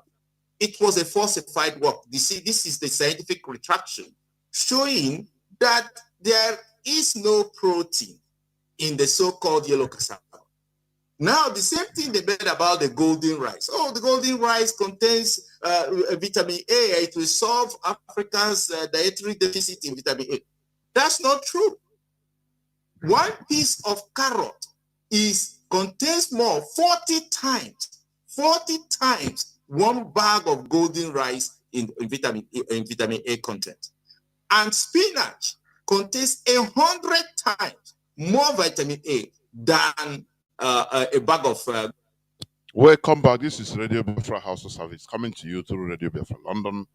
My name remains Mazi Jonathan Chinedu from Amulu province of Biafra London. We are here live and direct. Today is the 4th day of July 2024. Therefore, our lines are now open. Our direct line, as usual, is +1 213 328 6224. I repeat, +1 213 328 6224. Our WhatsApp and Signal line is +61 405 142 547. I repeat, +61 405 142 547. Call us and give us your view on the issue treated, because this is how we do it. We learn from each other. I have a caller that has been waiting. Caller on WhatsApp, please. You're the first caller. Make it worthwhile. Can you hear me, caller on WhatsApp? Yeah, I can hear you, Professor Mazi Jonathan. Udodrege. Good evening from my location. Mazi Udodrege. Udodrege Jisike Mwachineke. My name is Official Biafra man, and Mazi Jonathan. Video you play last before you open the line is, it touched my heart. Na iye Amadu Bello kwuru n'ọnụ, and all the I don't work the program. Esi onye na-eme nke ya, ihe a bụ nnwere onwe. Ndị ugwu kwukọtara ọnụ. So nke bụ na ndị be anyị akwụkọta ọnụ, onye ọbụla na-aza eze onye agwara m. Eze onye agwara m. Bidi play na ọ tọchiri mewe nsị mba na mma akpọ. Ka ndị be anyị teta n'ụra, ka anyị kwuru n'ofu onu. Na-asị na anyụkọ mamịrị ọnụ ọgbọ ụfụfụ na gburugburu bụ ugwu eze, ka anyị kwuru n'ofu onu. Onye nji kpọọ Maazị Jonathan jisi ike na vidiyo play.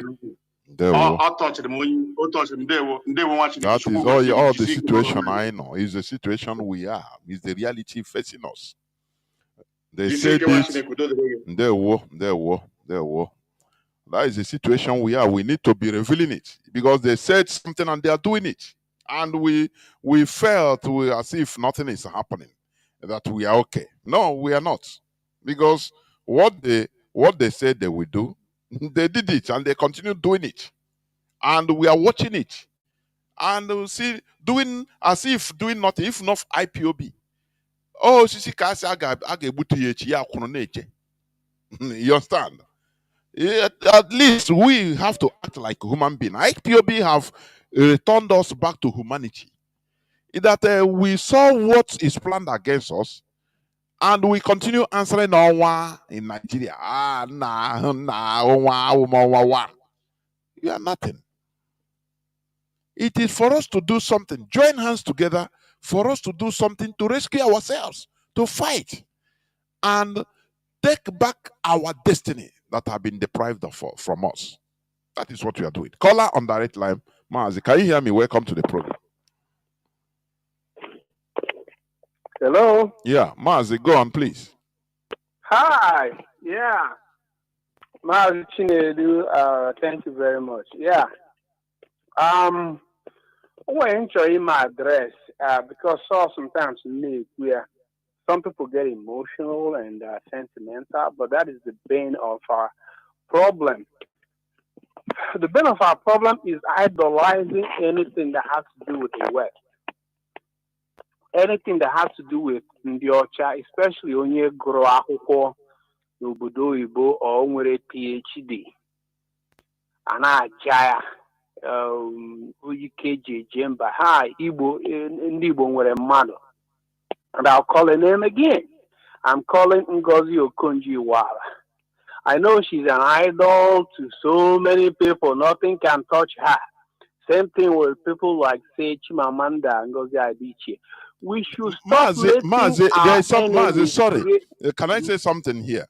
There's something you say. I want to touch something. Just 1 second. I don't know whether or as you are paying. I think you don't mind.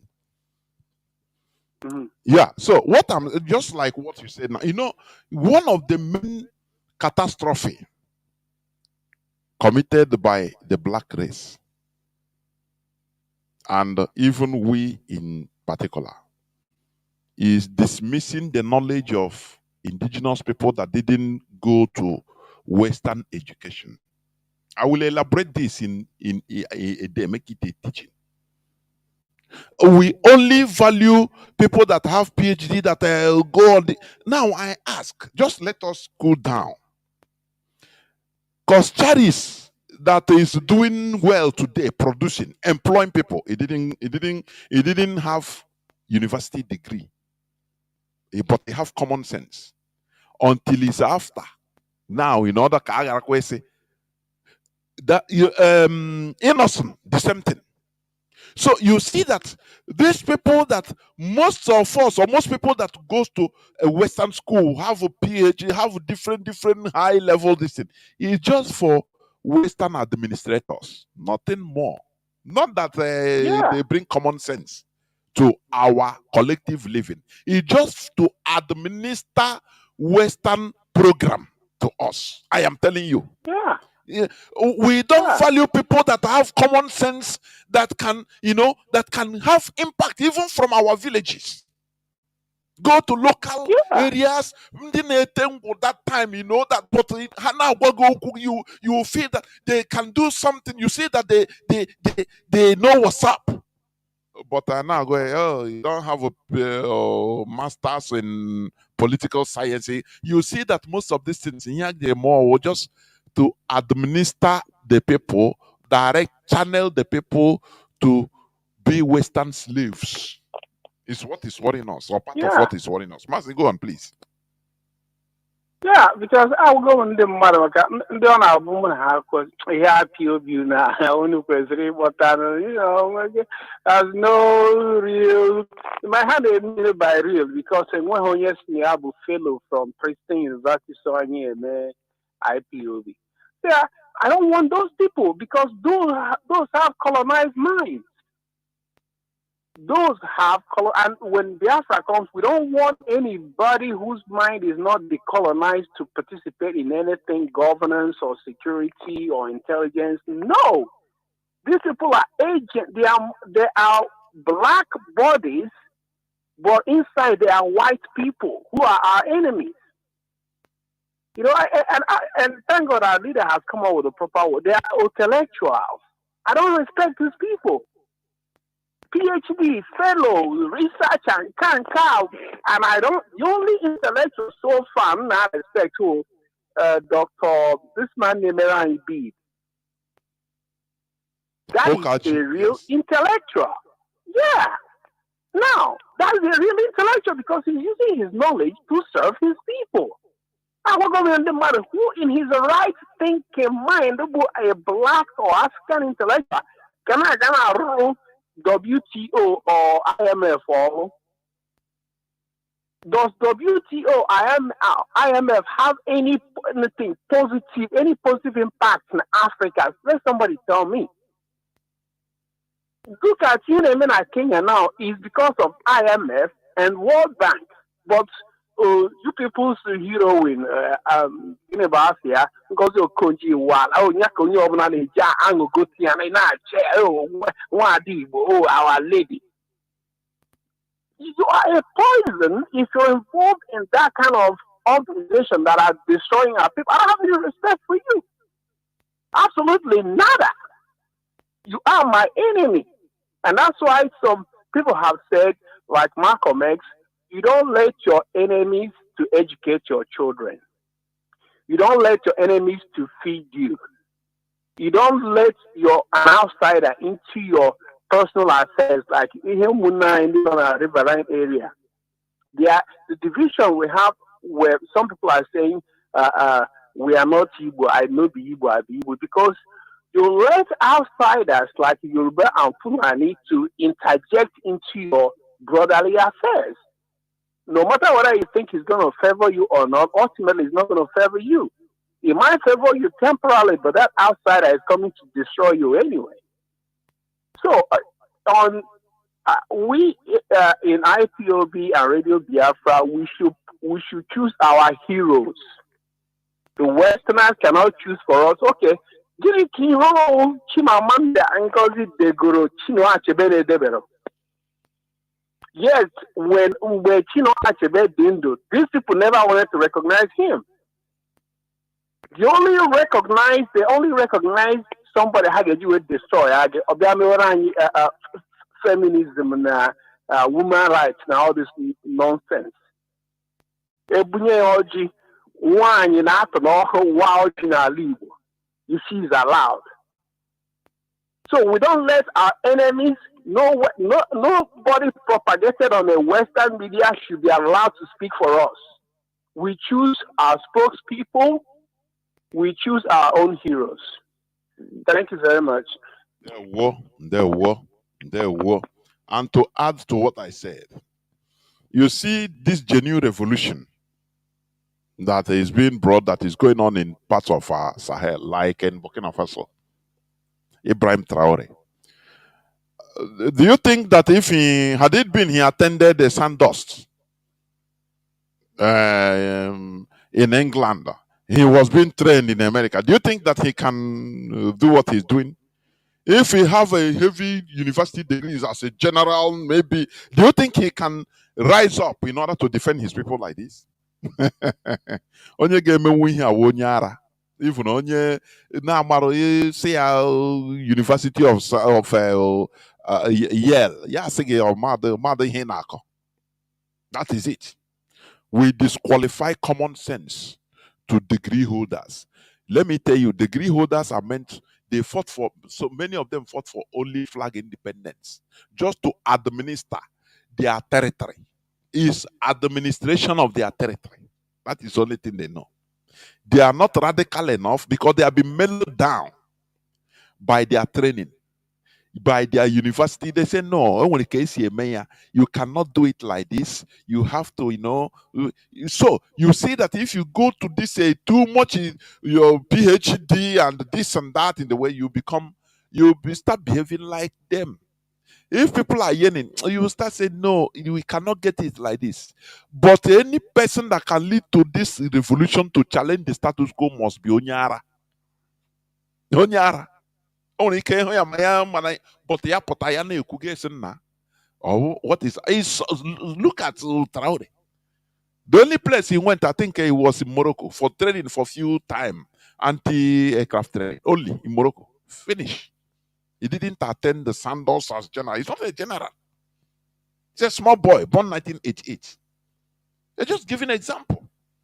So you see, the European education has made us, in order to overlook the real talents we have in our land. I don't know whether people understand what I'm saying. People that have common sense. That's why I like Gaffey. This man that wrote how Europeans underdeveloped Africa. Any African country he goes, he don't normally go to take only talk to only heavy university professors. No, he go to the grassroots, to the villagers, the farmers. He go to villages and pick and start talking people that have common sense. He don't care about they don't go to school or Western school. That is not his problem. What matters to him is the knowledge he extracts from them. That is a very huge mistake. And we neglected talents everywhere in our land. Caller on, let me see. Caller on WhatsApp. You have been here for 11 minutes plus. Can you hear me? Please go on. Yeah, Mazi, ndewo. Udo drege. Because we know they can opinion na put out. Mazi da neko. Go on. Ndewo Mazi, do chikoke chikabia madege. Number one, Kambuzo young boy chikoke abia for missing the good spell today, because according to you, one know I saw the good spell and I'm not here. Some words I why now no. I don't have touch the meaning. Man, I will na Ben one day master miss na if you miss mass, that's the highest sacrifice or the highest prayer for missing of the mass. Keta kan hota. Man by another him, he hota a different thing. The highest as na the then I say the highest prayer or the highest sacrifice will attend the mass. So Chukwuka maybe for him is the good spell that. So I try me contribute can happen or do they follow but not from the beginning, because always some people have happen manner they did not follow from the beginning. So I try me contribute. When I enjoy equity that I mentioned, sometimes for a very long time now, all a group now initial broadcast before tomorrow morning they post the broadcast even manke our DOS China one. So for a very long time now, for almost 6 months, and I'm waited the broadcast after the program. Because bank and they say send a share some of the friends, some who lovers of freedom, but and I have a chance they saw the program. So sometimes I won't send their at their own willing time they listen to the gospel, to the good spell. So my mom all no way focus that particular act come not there. So some can they wait only add them who watch the broadcast every morning. So I'm waiting every morning. So as far in Kegoa, and some other broadcasters, and they engage our DOS, even engaging us, I didn't wait this year, apart from Kenya. So I don't know if there is any other group, because all of them are this kind of program. Even he's so home, because he may imagine him. Although we might have an just to tune anytime we chance on me. So I don't know if it is possible. So I will try to. Yeah, no problem. I will try to add you in a group or sending sometimes. You understand? There. Well, thank you very much. Caller on direct line. Callers on WhatsApp and Signal, please hold on. Let me take the caller on direct line. He's been waiting. Caller on direct line. Can you hear me? Please go on. Welcome to the program.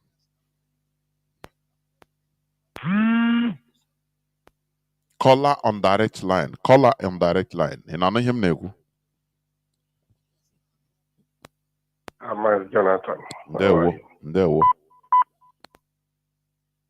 Hello. Yeah, Mazi, go on. Gani who? Okay. My name is Chukwu Emmanuel. Thank you once again, Mazi Jonathan, as always. I greet my leader, our leader, Mazi Nnamdi Kanu. the man who set up this platform to expose so many things. I greet you once again. Yes, I want to start from the clip of Ahmad Bello. This evening. This clip have been playing on Radio Biafra for many years now. When I start to think about this statement made on 12 October, 12 days after the so-called independence of Nigeria, 1960, and how carefully the Fulanis followed this order. And I take it and match it to the teaching that our leader have been teaching on this platform for over 10 years. And the level we find ourselves as Igbo race in Nigeria, I become worried. O nwere ilu ndị Igbo na-atụ sị otu mkpụrụ okwu zuru nwa maara ihe otu mkpụrụ okwu kwupụ n'ala okwu ahụ ewere ihe tinye n'akpa ya ọ ga-echefu tinye na mkpụrụ isi ya bụtụ nwa nzuzu ị na-agwa ya okwu na ya na-aba na ntị nke ya si na nke ọzọ na ọ bụ very very bad. Ọ bụ ihe mwute by now. Ahmadu Bello kwuru okwu 1960 since Hana walk towards it today. Ajụjụ agha ahụ akara aka ya mechaa iri ngwụrọ onye ka ga-apụta because ndị Igbo si na agha akara aka na-eri ngwụrọ. Nnamdi Kanu akụọla ekwe tie mkpu gaa ụwa dum ọka ụmụ Igbo n'obodo dị iche iche kwa ha lekwa ihe na-eme lekwa ihe na-abịa up to today. Ichecha lecha ihe na-eme ya na-agbaganya mmiri ma gị wụrụ mmadụ ya na-agbaganya mmiri ya na-ewute gị ruo ole mgbe ugboro ole ka ihe ga-eme ndị Igbo amụta ihe n'elu ụwa ihe dị na Naịjirịa. Ọ na-eme ndị anụ ihe a na-akọ maka Peter Obi n'iwu prezident Naịjirịa. Peter Obi all of a sudden mere appear last year, last 2 years before ha kwukwu ime election ya na passenger kpọrọ ya gaa London with Nwike. Ha ga-azụzụcha ihe dum ha zụzụrụ ebe ahụ. Peter Obi lọtabịa fọm pati ọhụrụ. Ihe dum ahụ mechaa ihe ga na-eme Peter Obi till today. Peter Obi na-elekwa anya 2027 onye Igbo. Onwekwota ọ ga-esi mee were dis clip Ahmadu Bello wee jede Peter Obi na ndị otu ya ka mara ma ntị Peter Obi ọ ga-emepe ya na ndị otu ya. Ndị ahụ na-akụrụ ya ekwe na-akụrụ ya nkwa ọ na-agba ka Peter Obi mara na the worst Igbo people number 1 ma agụwa na group Peter Obi is one of them.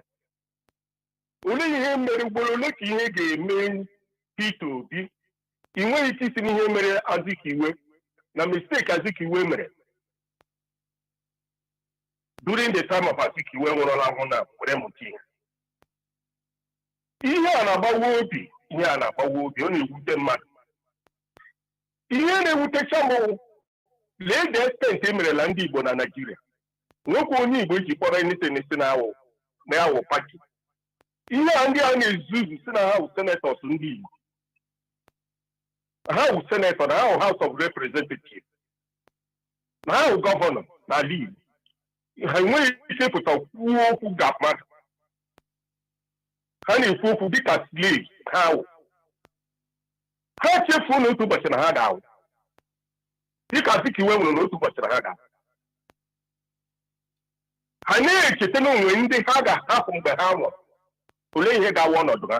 Ndị Yoruba ewezi ndị Igbo dịka NSS, achụpụla ndị Igbo na gọọmenti na Naịjirịa, ha nọ na-asụ ụlọ na-agba gburugburu na-ezuzugharị. Ịwụ gọvanọ, olee uru ịbara ma ndị ahụ ebe ahụ isi ma ha na-ahụ ụzọ, ya wụrụ gị nwa na iche na ahụ ụzọ na-ewu gọvanọ, n'iwu House of Representatives, n'iwu senetọ, ebunye gị moto ego a ga-eji mezie Naịjirịa, were ihe zụrụ ndị ohi na ndị ama moto ha na-agba na-akwụ ha ụgwọ, ha na-eri ego na-aṅụrị. Ndị Fulani were nwayọọ nwayọọ na-eme ọkụpa dị Naịjirịa. This type of people, olee ebe ndị a siwa ajụjụ? Onye ọbụla awụ mmadụ ka na-ajụ. Ọ ndị Igbo sọsọ ndị na-enwe olileanya n'elu ụwa, ihe merela ugboro ole ha ga-abụta ihe, ha na-eji ihe mere ha abụta ihe. E were budosa na-akwatusi ụlọ ndị Igbo nọ na Lagos na-ele anya n'azụ, onwe onye na-ajụ ese. Emmanuel anyanwụ na-ezuzu, Emmanuel iwu anyanwụ na-ezuzugharị ya na ndị otu ya. Ọha na eze ndị Igbo na-ezuzugharị ya na ndị otu ya. Ihe unu na-afaịtị wụ ka unu wuru ohu na Naịjirịa. Nnamdi Kanu gbata mbọ dum adị ya dịka mmiri a na-awụ n'okwute. Unu na-afaịtị ka unu wuru ohu, sọsọ ndị Igbo na-afaịtị ka ha wuru ohu n'elu ụwa. Ọsọ dị. Ihe m chọrọ ikwu n'abalị ahụ, gị wuru onye Igbo, gị mara ihe, sọpọtụọ IPOB, sọpọtụọ DOS, sọpọtụọ Chike Edozie m na ndị otu ya. Ma ọ wụ ya ihere emeela ndị Igbo n'elu ụwa. Maka ndị Igbo ndị anyị ewere ego onye ha ere nwanne ha. Gịnị ka iji ego eme? N'abalị yesterday ka Jonathan kwuru okwu maka somebody nwere ike izuru up to $69 billion. O wee were rụọ Nigeria wụrụ London. Ọ bụ ofu onye ọhụkwa ndị ike ọzọ. Have you seen a place like that? Where?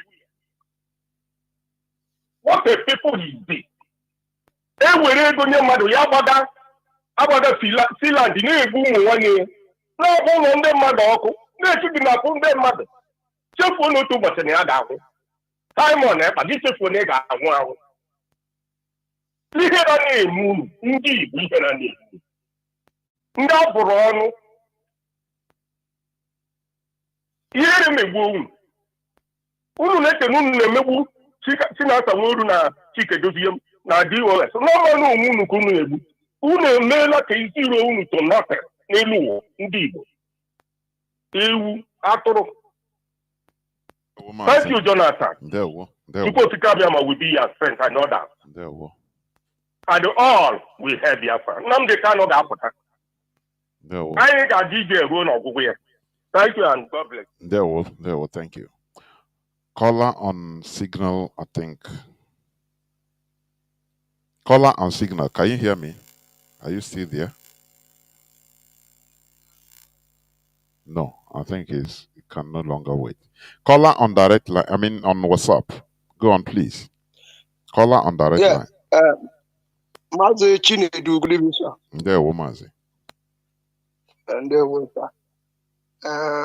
because I so much appreciate you and all the viewers and our leader. My brother, what I want to contribute. Our people say, I'm from Abo. Our people say, oh no, Makoko Obofefe. That means if mat close gather together, it can blow whistle. Now make us, we all will try to agitate to gather us together to be one love. But Mazi Chine, don't we? I could go here before. I don't call this thing before. Where one of our brothers debunked it. In terms of like me now, I'm from Delta State, from Abo, side of Igbo, Biafran. So What me already noticed every time. If it can possible, let us try to educate our people. Let us try to make our people to understand. Say, when you see Igbo man, take it as your brother. Igbo man, when you see Igbo man, take it as a brother. No, not they describe your brother as a other person. You can't share, but would they against this divide and rule? But you will see a lot of we people, especially people in diaspora. They only count about people say, I want to titi guy and I want to live. Including today, Master, for work for the command. You know what one woman tell me? I just greet her good evening and ask her.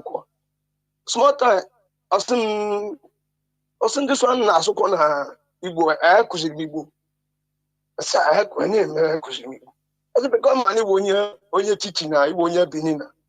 Hi, say onye Benin, abe Benin man. My sister got say you know say this man na Agbo man.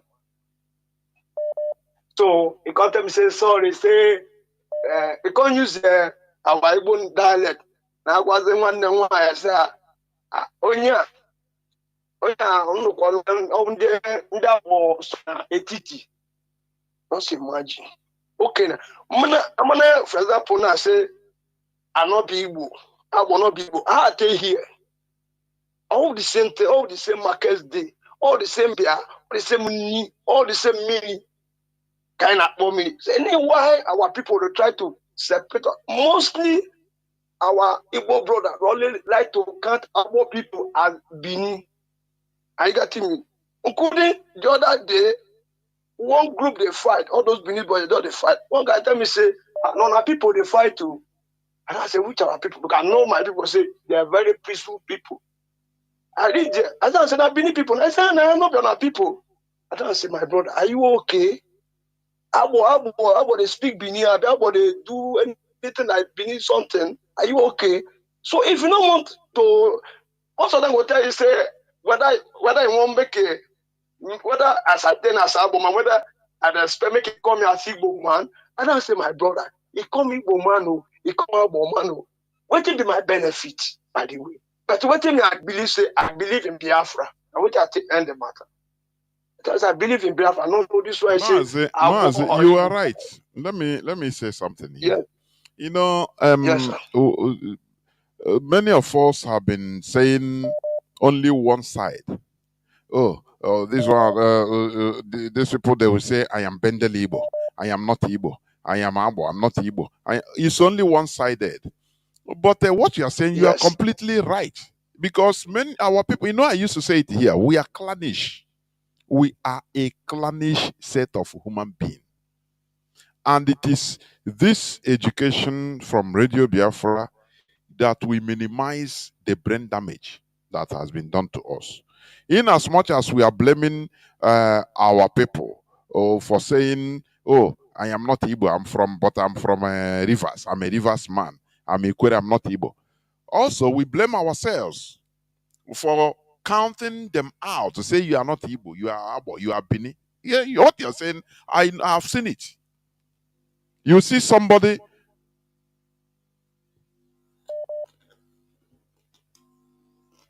from Imo, from Anambra. When you see Abo person, you will say, Nandi Kwandi Binia. You are right. Uh-huh. You understand? I understand you very, very correct, very well. You know? I understand you very well. So it is something that we have been correcting here on Radio Biafra. You are completely right. So it is only education that will remove it, because we are clannish set of people. Anambra person will see Imo as a different person. Imo will see Ebony as a different person. The other day, don't you see where, you know, even discriminating against people from Ebony, from Mabakiliki in Onisha. Yes. That they will not give them house because they are, you know, as we are talking against the ills of others, let us talk our own ills. Here on Radio Biafra, we say it openly so that we will come back to our senses. We are clannish, completely clannish. It is something we have to, without us coming to that is without us coming together, we are all lost. No side can do it alone. Nothing. No place can. This state we are talking, Imo, Anambra, this and that. When was the first state created? 1967 of yesterday. And it was created to undo us, to destabilize Biafra, nothing more. So why should we continue, instead of seeing ourselves as one people, we are. That is why I used to say that, you see this autonomous community, yes, it is our value, but we have taken it to a very primitive level. There are things we need to change. As time moves on, we change things. As time changes, we have to mutate. We have to, change with time. If we continue taking it the same thing, it was like that since 1920. It should be like that. No, we should be changing. The autonomous community, we see it is preventing us from even having central command. And our enemies are using it against us. So that when you talk, from Olo, for example, when you talk from Olo and complain what is happening in even our mama, which is also part of Olo, they will say, you say, no, they are different. They are in our own autonomous community. Omodiato is another autonomous community. So, they use it to divide us into pieces. And it is very, very bad. Mazi, please go on. You are right. Go on. Yes, Mazi, thank you so much. Because this thing is sometimes I think it because we are clamoring to get a nation called Biafra. That's why sometimes I see a lot of our people, most of them, especially I'm living in Netherlands here, I see a lot of old people that are supporting Barton. I start crying, shedding tears in my mind. Neighbors, I can't open. Say, any man, if we have Ezioku, you will back the Ezioku, they follow the wrong way. So, Master, the thing, what we they face here is very painful situation. But I so much thank God. I can remember a lot of words when you always say, it's same according to the structure, the structure of IPOP, the leadership. Say we are okay. That word there, I know they forget that word. Because that word there, if I remember about our structure, about IPOP structure, God, I know say anything, I can do anything, I can submit everything on me, submit that to Biafra. I know say I get hope. Are you getting me? So, my brother, I so much thank you, Master Chinedu. Thank you so much for your education, for you to educate us, we and Biafra. I so much appreciate all Radio Biafra presenter. I so much thank you, people. God bless you. Biafra. No, must say Biafra. Mazi. We must continue exposing the ills. Because if we don't do it, well, then what is the need of our sanitization? We must continue. Caller on WhatsApp. Caller on Signal. Sorry. Can you hear me, Mazi? Go on. Thank you, my brother. I can hear you. Good evening. Good evening, Biafrans and lovers of freedom. Thank you, my brother. My name is Ifan Chukwumada Abichi, and I'm reaching you from the Netherlands. My brother, there's a way you put it. Is it the continuing effect of colonialism? Let me paraphrase like that.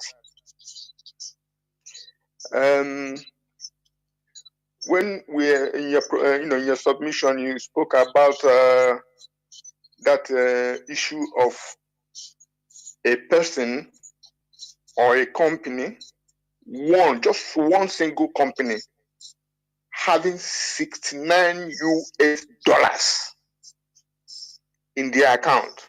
69 billion. In Texas. I mean, yes, exactly. 69 billion. 69 billion US. Just imagine. Just one account, one person, one company, whatever.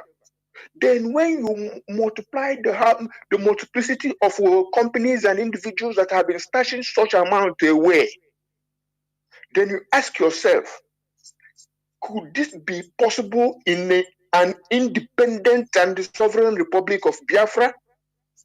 The answer is capital no. It can't happen, it can't be obtainable.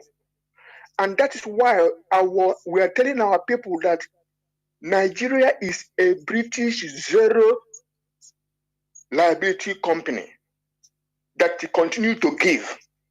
Because when we say that this amount is in Texas, another amount is in private bank account, Buhari's daughter, who haven't worked one day in her life, has 3 billion in her account, and his wife has so many billions.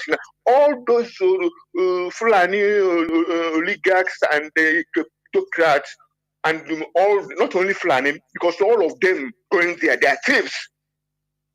So when we are talking about those people, then we ask ourselves, how much is the Great Britain, so-called, taking from Nigeria that makes her allow Nigeria to exist and to continue to hold up Nigeria, to help to kidnap our leader who is opening the ass of those thieves?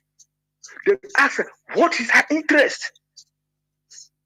They don't want our leader to open those things so that people will start to think maybe it's better to divide. But our people used to say that word, there is power in word. And when word goes out, you cannot take it back.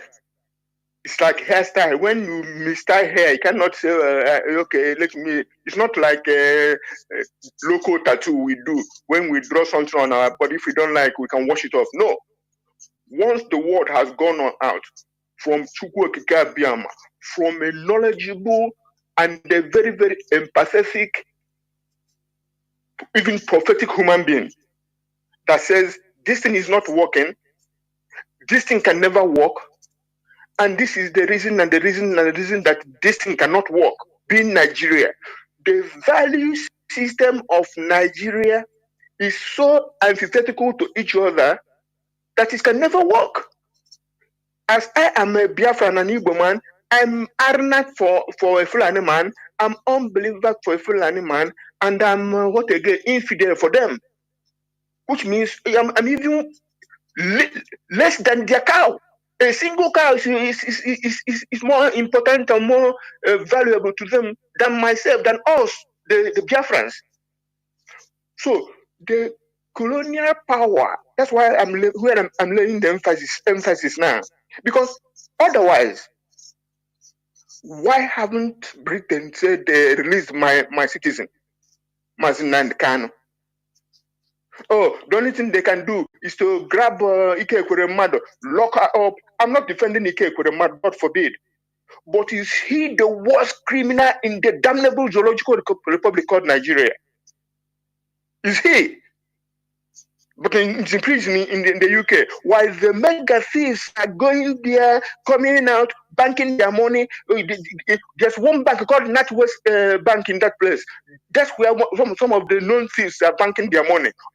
On other big, even multinational banks, that's why they are banking their money. But you and me, any normal, person from Nigeria, the indigenous people of Nigeria, or anybody from Nigeria traveling, if you have more than $10,000 or pounds entering United Kingdom or United States, you must account for it. But billions are being stashed in their banks. Now, go figure. Just tell me the logic behind this. And when I was growing up, at a point, people can buy new cars for 2,500 naira, 3,000 naira, 5,000 naira, depending on the capacity of the car or the make, the brand. But who devalued naira to make it so worthless that it must be from a good house to go and buy a new car? Who devalued naira so much so that no ordinary person in Nigeria can buy a refrigerator, new refrigerator? Because Nigeria, when the IMF did a structural adjustment to Nigeria, devalued naira, they continue to devalue naira. Nigeria has no finished product to sell them. But they made Naira so cheap that when they come to buy what Nigeria has to say, that is minerals, oil, gas, and other solid minerals, they will get it for almost for free because of the exchange rate. Now, when a Nigerian gets that their devalued money, go and price a British-made refrigerator or American family-size refrigerator. They will tell you the price. And that is why they are jointly holding Nigeria up. Remember, Biafrans and even Nigerians, remember that it was David Cameron, the Prime Minister of the United Kingdom, and Barack Obama, the President of America, who pushed out Jonathan, good luck, Ebere Jonathan, from power to put Buhari. Why? Because he will do their bidding, no sweat. And because of doing their bidding, no sweat again, is why the man who is there now, they say the Muslim ticket, put to Bola Ahmed Tinubu and Shetima. Now, Muslim ticket has signed this Samoa agreement. And then you ask yourself, what is Samoa agreement? Samoa agreement is to legalize this LGBTQ+. And then you ask yourself, is LGBTQ plus the Samoa that is one of that course in Samoa agreement? Is it the Muslim value? Is this the Fulani value? Is this Hausa value? Or is it Christian value? Whose value is it? But the Muslim ticket is signing it for you. But why I'm saying all this is that only independent and sovereign Republic of Biafra will make us make laws or reject any imposition from outside, and then chase any of us who want to put us in bondage. That Nigeria is in bondage. Nigeria have sold some of them. Oil and gas in Nigeria have been mortgaged. That means they have sold and taken money. The only thing is to make them to be taking it. And the shamelessness in this world is that people are taking oil and gas from Biafra land, and Biafra land is living in darkness. And those people are people who are bringing you Bible, teaching you about heaven, teaching you about democracy and human rights. Biafrans don't have right to electricity and to have power to power their industries and businesses. And people are following some people so sheepishly. Our only consolation is that IPOB has come. And IPOB of 2015 is not IPOB of 2020 to 2021. And it's not IPOB today. Because we have the progression of enlightenment in our people. So nobody can win cause again. Tell us anything about how they may to us. So just no other way we can do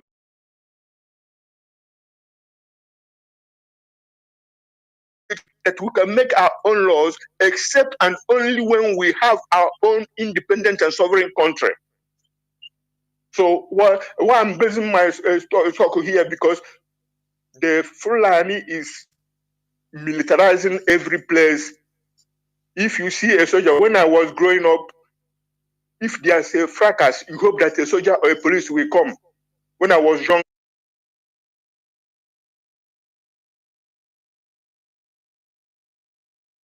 using my talk here because the Fulani is militarizing every place. If you see a soldier, when I was growing up, if there's a fracas, you hope that a soldier or a police will come. When I was younger, using my talk here because the Fulani is militarizing every place. If you see a soldier, when I was growing up, if there's a fracas, you hope that a soldier or a police will come. When I was younger,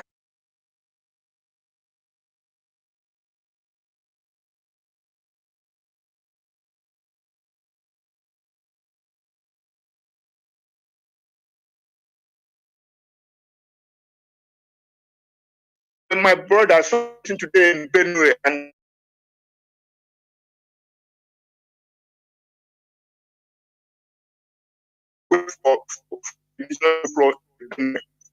people were slaughtered in their farm, and they packed it like a cassava stick in the boot. It has been happening since 2015 to date. Nothing is being done. And these people are telling us is that the country must stay in. Britain is telling us that country we must stay in. The diversity is our strength. What kind of strength? Strength to die? My brothers, let me not take all the time, but what I want to tell all of us is that this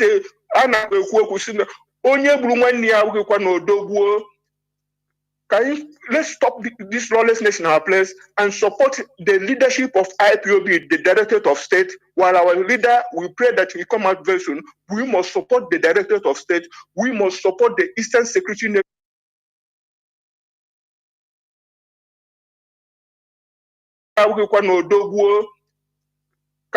Let's stop this lawlessness in our place and support the leadership of IPOB, the Directorate of State. While our leader, we pray that he come out very soon. We must support the Directorate of State. We must support the Eastern Security Network. Very much. Caller on WhatsApp. I think.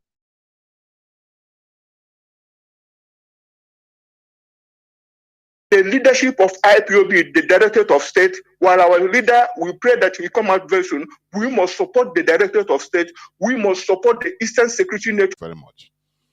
Caller on WhatsApp. I think. The leadership of IPOB, the Directorate of State, while our leader, we pray that he come out very soon. We must support the Directorate of State. We must support the Eastern Security Network. Very much. Caller on WhatsApp. I think. The leadership of IPOB, the Directorate of State, while our leader, we pray that he come out very soon. We must support the Directorate of State. We must support the Eastern Security Network. Very much. Caller on WhatsApp. I think. The leadership of IPOB, the Directorate of State, while our leader, we pray that he come out very soon. We must support the Directorate of State. We must support the Eastern Security Network. Very much. Caller on WhatsApp. I think. The leadership of IPOB, the Directorate of State, while our leader, we pray that he come out very soon. We must support the Directorate of State. We must support the Eastern Security Network. Very much. Caller on WhatsApp. I think. The leadership of IPOB, the Directorate of State, while our leader, we pray that he come out very soon. We must support the Directorate of State. We must support the Eastern Security Network. Very much. Caller on WhatsApp. I think.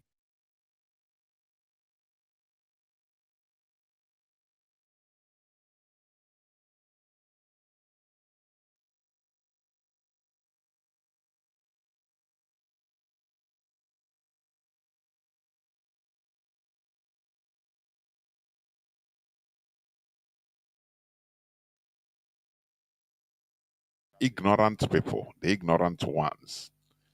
So that is the thing. Exactly. So I will not blame them for example, if that is what even we are fighting, let the northern part of Nigeria have their own country. They are the first. We should remember that the North are the first people that rejected being part of Nigeria in the history of Nigeria. Exactly. But Tafawa Balewa, Ahmad Bello said they shouldn't be part of Nigeria. That's why they delayed independence, because they want to do things on their own.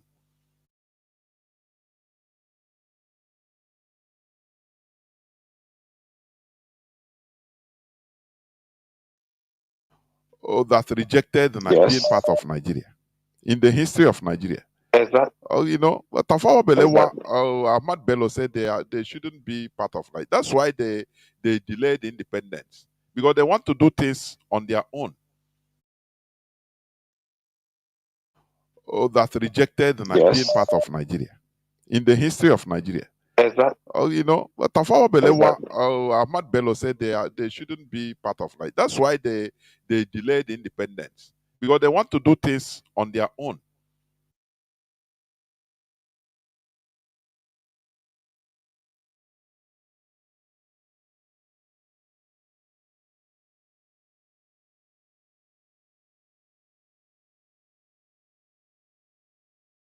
Thank you for this very answer you gave, because for many months now I've been reasoning the architect of this their fight, starting from then, let me say 2015, when they were bombing everywhere.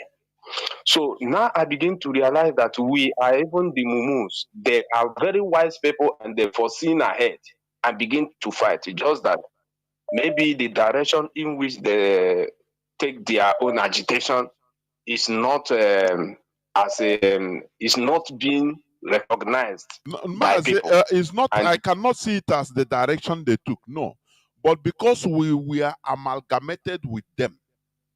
Had it been they are a separate country fighting Britain, fighting Western education, we will on themselves. We will not affect us. We will say, okay, we will even applaud them.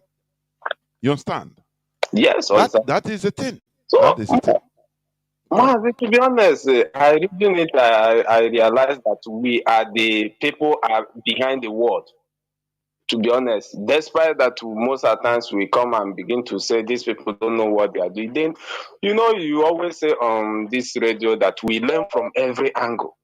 I've sat down and questioned myself the actions of these people, and I realized that they are fighting for their self-defense and the defense of their culture and their value, which is what we are now preaching now to educate our people.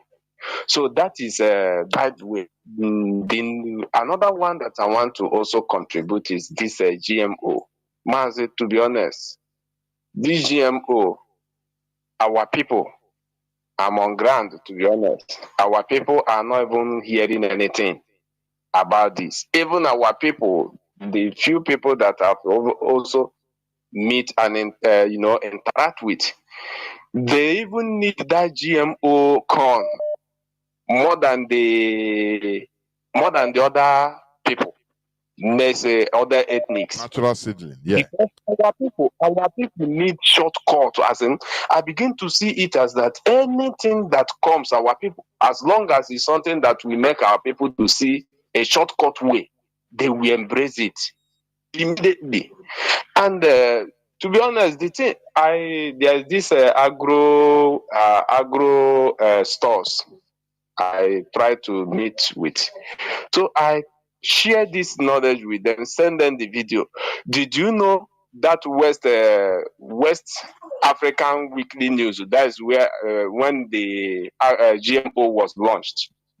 So I went to that news and copy all this and begin to share it on their WhatsApp. Do you know most of them went that place? They said that this GMO was developed in Ahmadu Bello University, Zaria.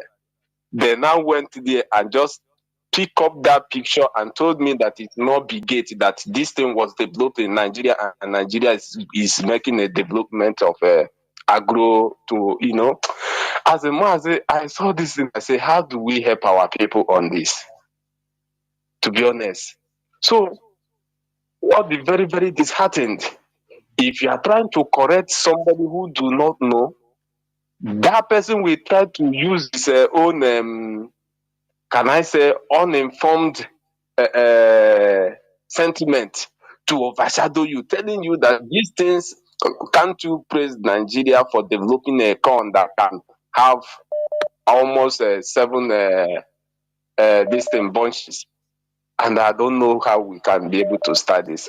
So I want to use this opportunity to plead to our people. Nobody can do this campaign for us, because even I read in the news a kind of article that this thing, even China has confirmed this GMO as a cancerous conceit.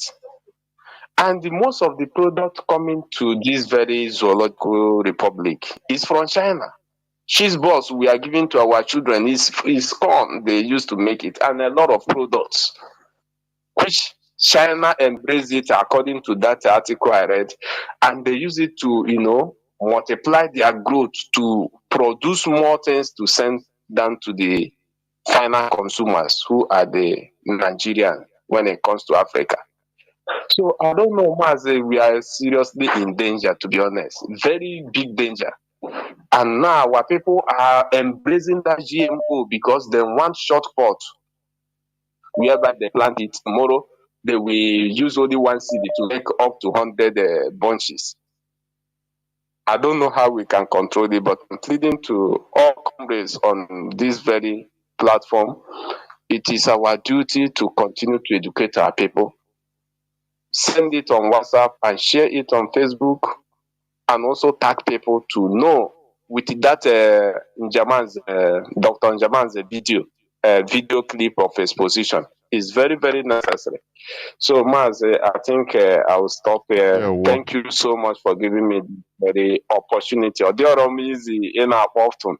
And that which somebody draw your attention to concerning your clip, we also need it because this time around, if you don't fight about electricity, you begin to fight about data connection here in Zoological Republic.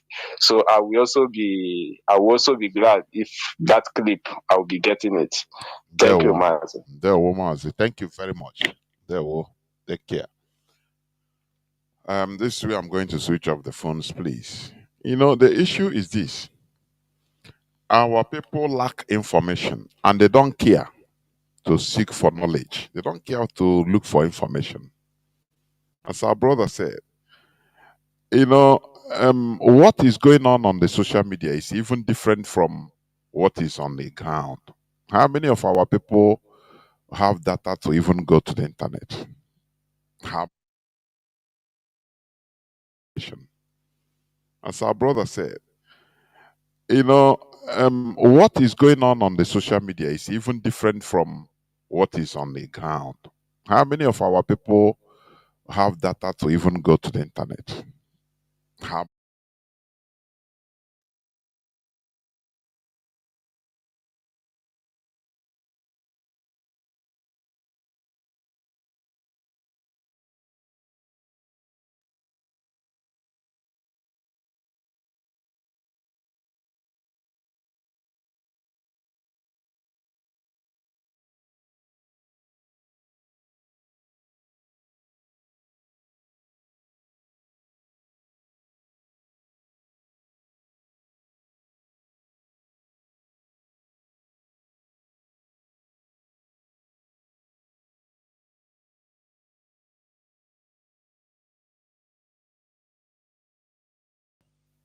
one clergy, one church.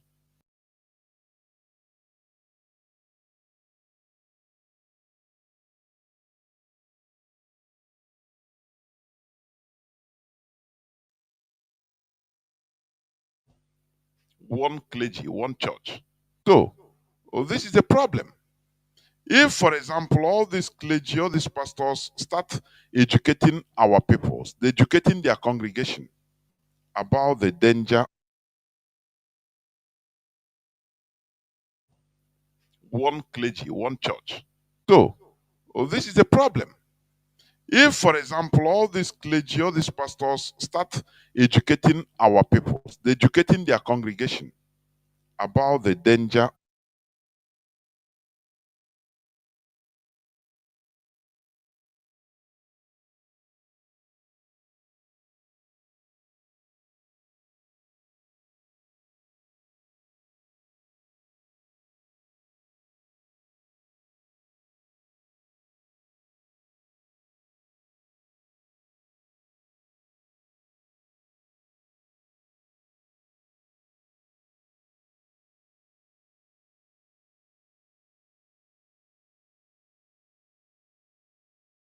anything that the government dishes out to the detriment of the people, they go with that. As long as, because that is how the government leaves them. As long as they are also squeezing the people dry, getting money from them for their own private interest.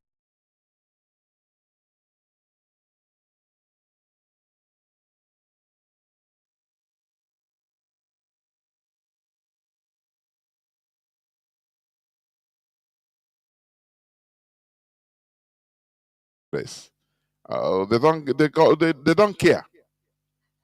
Because these are the people, like our brother lamented, that our people are not getting this information as they should. Their mentality is still fundamentally flawed.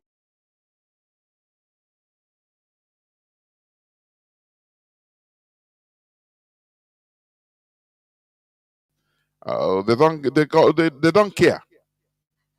Because these are the people, like our brother lamented, that our people are not getting this information as they should. Their mentality is still fundamentally flawed.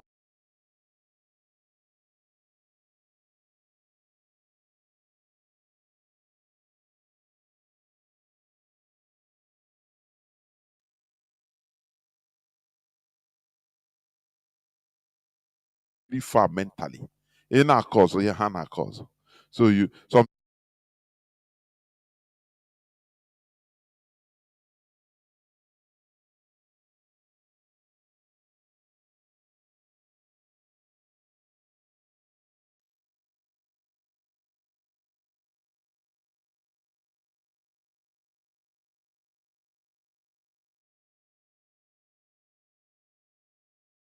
far mentally. In our cause, or Hana cause. So you sometimes is it not better for you to eat your sawa, so your own they made but you see that it is a burden. You cannot do it. If others do and live well, you will be miserable unless you continue the work. That is it. So we must continue nonetheless until Biafra is restored. Thank you for listening onto this hallowed platform. Biafra remains who we are. Biafra remains our religion, our ideology. From me, Mazi Jonathan, from here, it is simply good evening.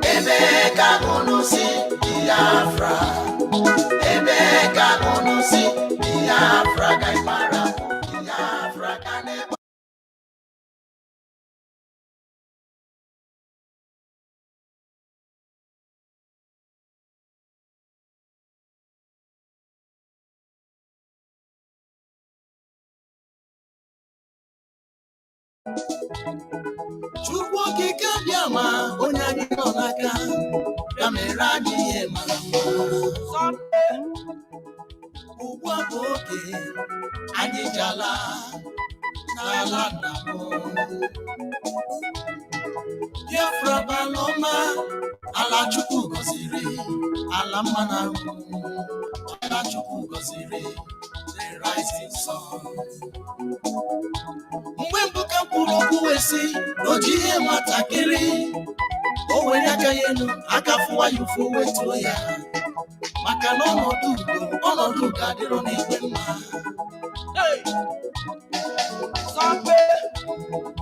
Lee ndị ala adịghị mma, ndị zu, ndị na-aṅụ ọbara mmadụ, aka fụwa ya ụfụ wetuo ya, maka na ọnọdụ ugo adịrọ n'igwe mma.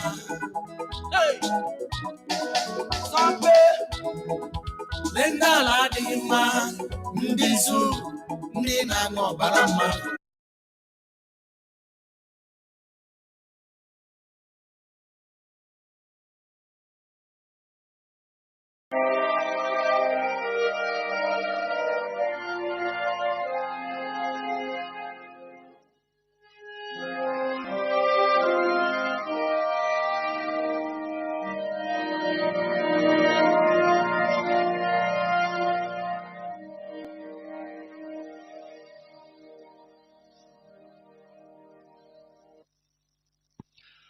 Good morning, good afternoon, good evening, and good night, great Biafrans and lovers of freedom. This is Radio Biafra Hausa service coming to you through Radio Biafra London. My name remains Mazi Jonathan Chinedu from Alo province of Biafra land. We are here live and direct. Today is the 3rd day of December 2023. That Abobo Chiorie.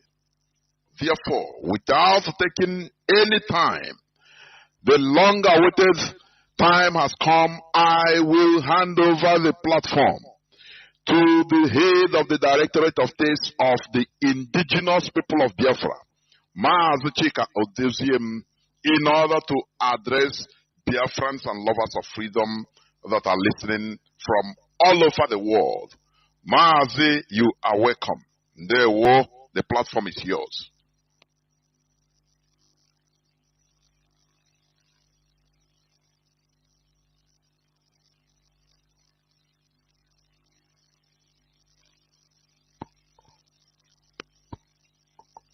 Mazi, can you hear me, please?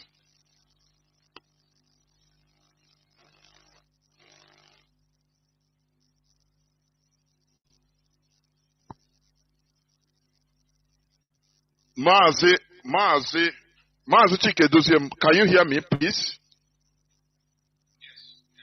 Yes. Please, the platform is yours. Please go on. The whole world is listening.